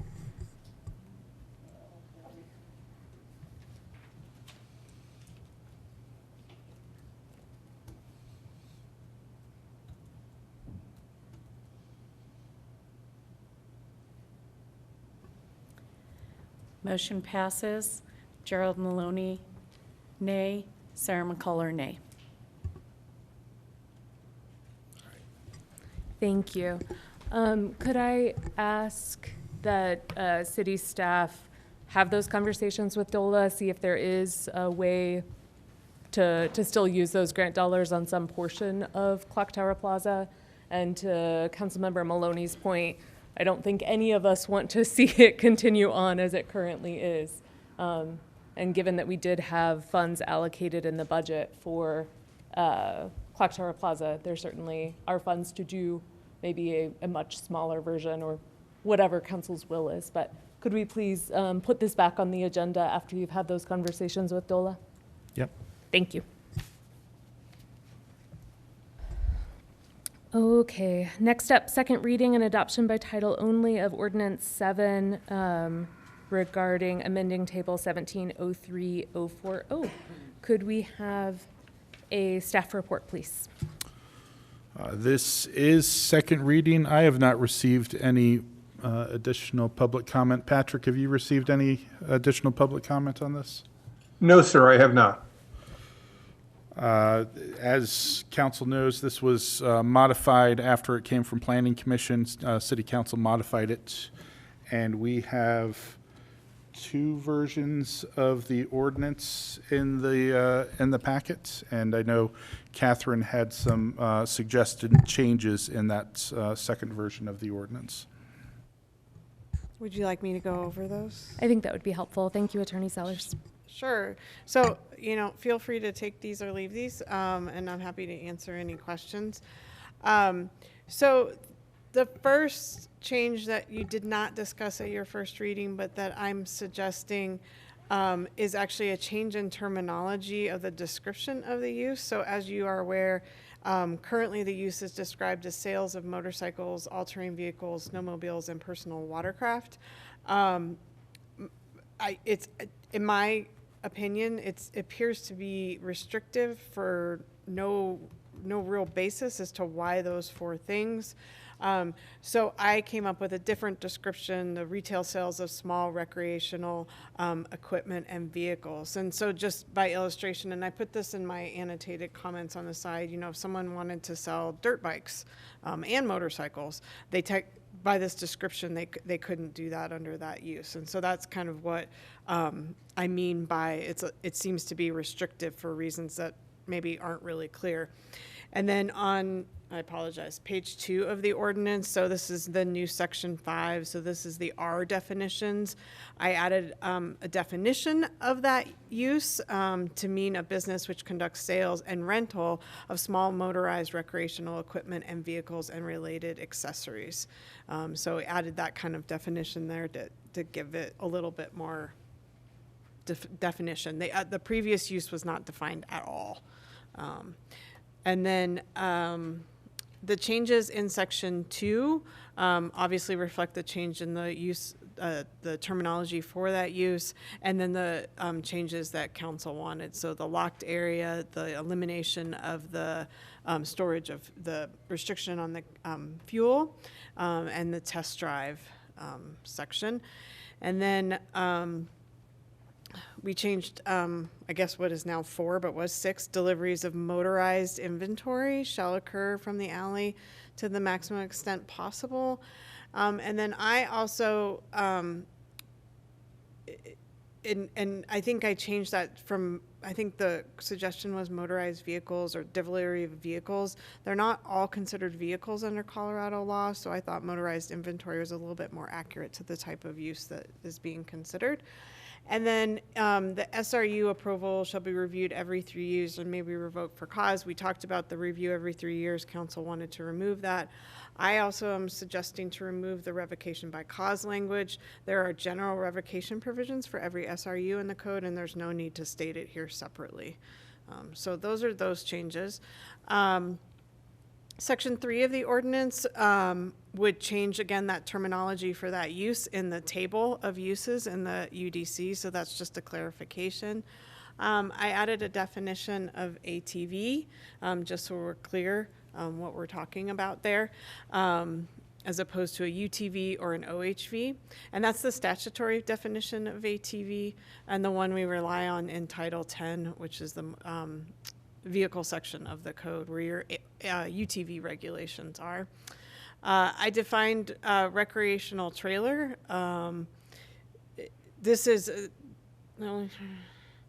yeah, so only the term is changed, and the definition is not changed from the current code. So this is not defined in the code, and I thought it would be helpful to define it in lieu of all these uses, because up above, the use in section 3, so the table, for changes the reference to recreational equipment with recreational trailer. That is the more proper use of that term in that table. Recreational equipment can mean all sorts of things. It could mean your tennis racket, and it could mean your ATV. And so recreational trailer is the proper use there, but it didn't have a definition. So.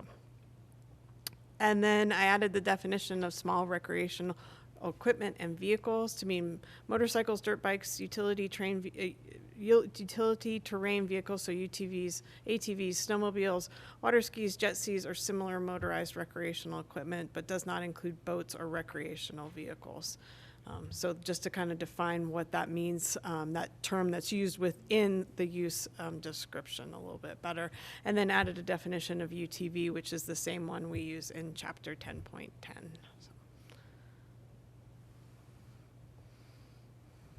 Thank you so much, Attorney Sellers. It's clear that you have spent quite a bit of time ensuring that this has the clarity that we need and is also kind of as broadly applicable and doesn't unnecessarily hamstring what folks could potentially sell in this sort of business.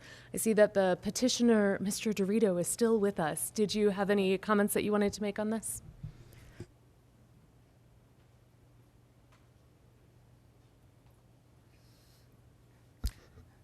Thank you, Madam Mayor. Actually, I appreciate the improvements that Catherine's put in there and the broadening of some of the scope on there so that it does not hamstring the potential of future businesses in that region. The one thing I was going to request is that the council evaluate the section that said. Actually, I didn't bring my printed version that talks about nothing on the sidewalks. And what I would request is the potential that you could, much like you can pay a fee to Patrick to put out a feather flag, perhaps on specific sale days or something, a fee could be applied so that maybe X amount of square feet could be allocated just for sale days or something for directly in front of the store, just for consideration by the council. But otherwise, everything sounds like it's going in the positive direction. So I appreciate it. Thank you. Thanks, Greg. I'm assuming that would be, for council's clarity, section 1705.120 then if we're looking at attachment B, the new number 2, outdoor display of vehicles or related equipment shall be prohibited. Given that we haven't defined a permit process for this, Attorney Sellers, I'm not sure that there would be a way to cleanly even think about that this evening. Could you walk us through what the options might be if that is something council is interested in considering? Yeah, I don't believe there is there isn't kind of a temporary, I guess what I'll call it, temporary encroachment outdoor sales permit in the UDC. Yeah, I think, yeah, you've got the issue, especially in the central business district where that display area would be in the right of way. So it wouldn't be on the property owner's property. So yeah, So if you want to consider that, I mean, I think that probably affects a lot of businesses, and so it's a part of a bigger discussion, but we can certainly talk with staff and see if you're interested, if council's generally interested in exploring a program like that, we can come back with ideas. But there's no reason to hold up second reading of this. That could always be kind of dealt with more broadly in the code itself. Yeah. Is that something, just thumbs up, is that something people want staff to look into? You have questions about that? Okay. Councilmember, if it's okay, we'll stick with this topic. Councilmember Maloney? Is the sidewalk, is it, I'm sorry, Greg, I drive around there a lot, but is the sidewalk the extended sidewalk like we have from 4th to 8th? Like where we were able to put patios? So do you have the two unfortunately, our sections? sidewalk has an ADA issue. So it's actually tiered. So there's a 5-foot right-of-way easement, and then there's approximately another 5 foot of brick that's about a 10-degree elevation, which exceeds the ADA compliance, and then there's another ADA applicable section that is below that. So you would approach the entry point of my 227 and also Estes', I believe it's 223 Main Street, by accessing an ADA entry point either by the hotel, which I believe is 219, or going to the edge of the street, which is on the corner where I am at with 231. And so then you would go up and then across. So you can't really ADA go up the brick, but you can make kind of a circumference. Okay. So if you had merchandise on the sidewalk, would it completely impede walking up and down the street? No. Okay. All right, that's all I was curious about.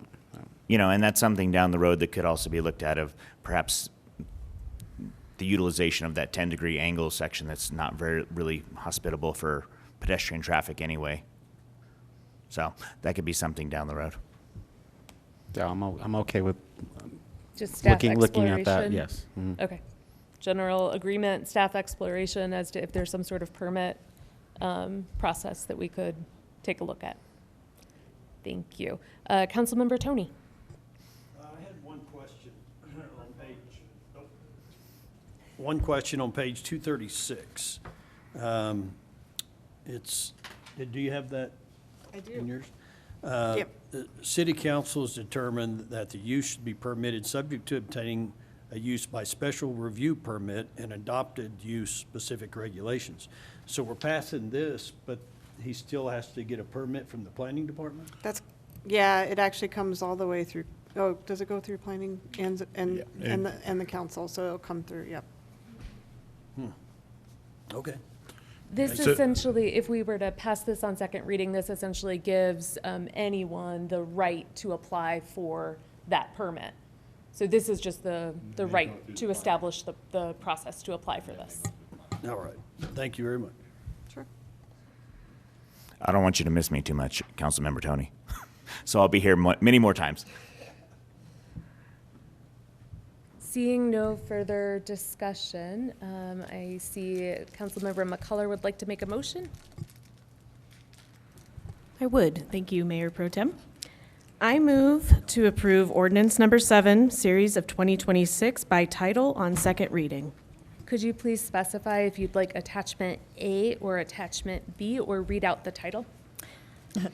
Okay, I will read out the title. So I move that the City Council approve on second reading ordinance number 7, series of 2026, an ordinance of the City of Canyon City amending Table 17.03.040.c and Section 170.05.120 of the Canyon City Municipal Code concerning sales of motorcycles, all-terrain vehicles, snowmobiles. Sorry, I think you may want to make the motion for the version that Catherine has edited. Let's try this again. Awesome. Sorry, that's why we have to read out the title for this particular it's one. quite fine if you just want to refer to attachment B. You do not have to read the title. That's okay. That's good enough. Maybe we're setting you up. Okay. I didn't mean to. So if I say, I move to approve ordinance number 7, series of 2026 by title on second reading, including the attachments made by City Attorney? Attachment B. Attachment B by City Attorney for approval. Thank you. Sorry about that. That's why I second things. Thank you. Struggle through motions.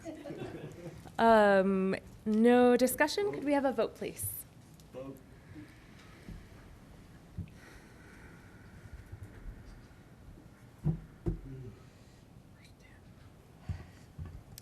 Motion passes unanimously. Thank you, Clerk Warren.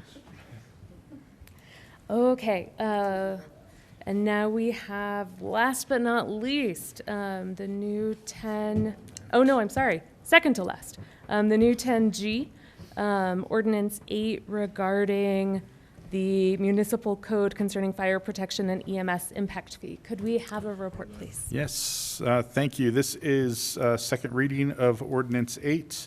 This ordinance is about the city collecting these fees on behalf of the fire district, and this ordinance would allow us to stop collecting so that the fire district will have to collect their own fire impact fees with the passing of the second reading of Ordinance 8. I have not received any additional public comment on this. Kathy, have you? No? So staff would recommend passing on second reading. Any discussion? Okay, I'd like to ask for a motion, please. Councilmember Worthington. This one's an easier one. I move that building department, go ahead. I move that we approve on second reading the ordinance number 8, series of 2026. I second. Thank you. Any discussion? Call the vote, please.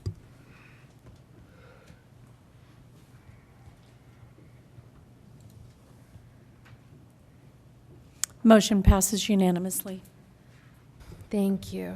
Okay, now last but not least, could we have introduction and first reading of Ordinance 9 regarding soils testing? Yeah, this is first reading of Ordinance 9, series of 2026 for amending Section 15.04.030L of the Canyon City Municipal Code concerning soils testing for additions to residential buildings. The attached ordinance will amend the code to allow design professionals to make a determination on whether or not soils testing is needed for add-ons to residential buildings not exceeding 350, the add-on not exceeding 350 square feet. And we have our building official here. Kathy, anything you want to add to that? I guess I would say this was brought to us, and I see him sitting in the audience, by Mr. Lester Lamone. It was brought to City Council. It was referred to the Economic Development Committee, and it was brought back or recommended from the Economic Development Committee to bring this forward to City Council. Thank you. Building official Ulsh, anything to add? Okay, thank you. Would the petitioner like to make any comments? I know that you've talked to us already about it. Thank you. I had a couple of questions. One, I understand that the term design professional refers to a registered design professional, and I'm wondering if we need to make that clear in this ordinance so that it's referring back to the state, or sorry, it's referring back to the International Building Code, Because a design professional could include presumably interior decorators or other types of design that wouldn't necessarily be applicable in this instance. We can certainly add a reference back to the definition. Was it in the IBC or the IRC? It's in the IRC and the IBC. Okay. Either one, it's the same. We could cross-reference that. Or even just adding in the word registered design professional. Either way. And then my one other question was actually, I think, probably for the petitioner. How did we come up with the 350 square feet? Is there a reason behind that? I do not. Apologies. Thank all right, I heard you. Could I repeat the question, please? How did you come up with the 350 square feet? What's the logic or rationale behind that amount? Our current UDC establishes 350 square feet is the smallest residential habitable building where ADUs are concerned. So I was striving to tie those two things together in a logical manner.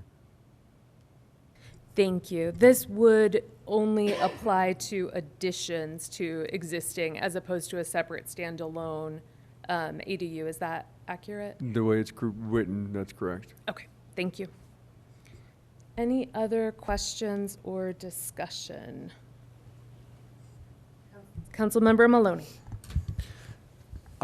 Maybe this is for Attorney Sellers, but you had sent some information about update, the word update being used, as opposed to in our economic development meeting, we used a different word that we decided update was the appropriate word.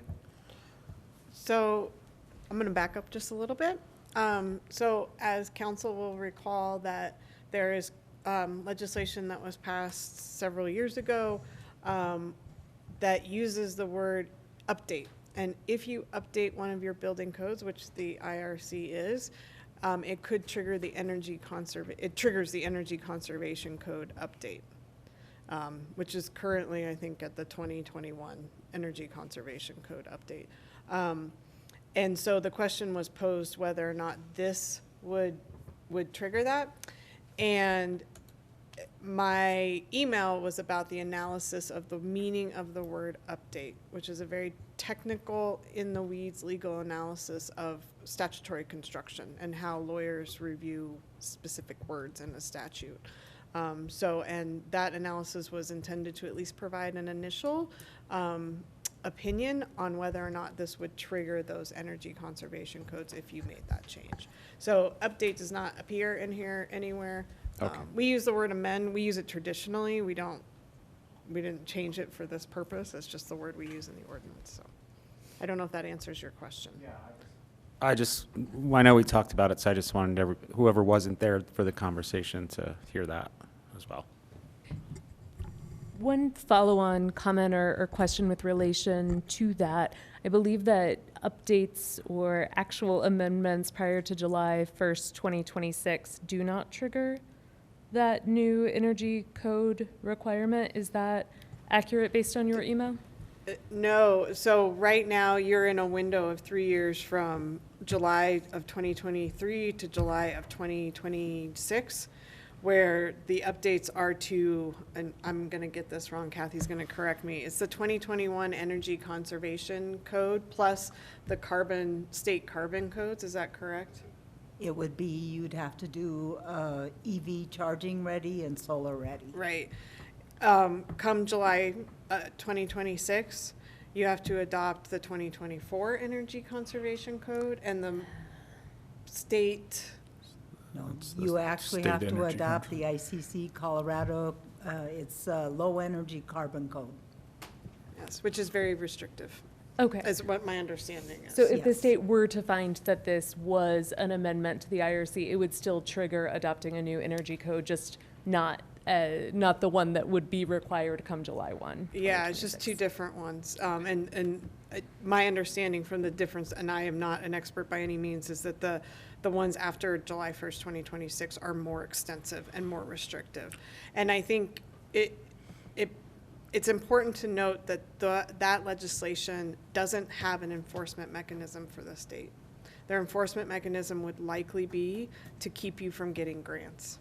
they would approve grants. And it could be, and I'm just speculating that, you know, on a grant application, it will say, did you update your building code? Did you adopt a building code? And you'll have to answer that. Sure. And so they're not going to dig around in your code. They're not capable. In my experience with them, they don't understand local codes, and they're just not capable of figuring that out. So based on your assessment of the word update, it would not, we aren't actually updating our code if we were to make this kind of change. I think there's a legal argument to be made. In addition, you have home rule authority on top of that. That's separate from that. Thank you. Any additional discussion or questions? Seeing none, I'd like to ask for a motion, please. Councilmember Maloney. Thank you. I'd like to move to approve for first reading of ordinance number 9, series of 2026. And a second by Councilmember Tony. Yes, I'll second that. Thank you. Could we call the vote, please?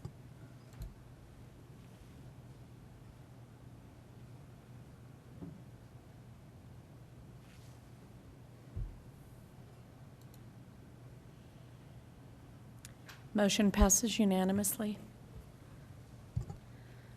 Thank you.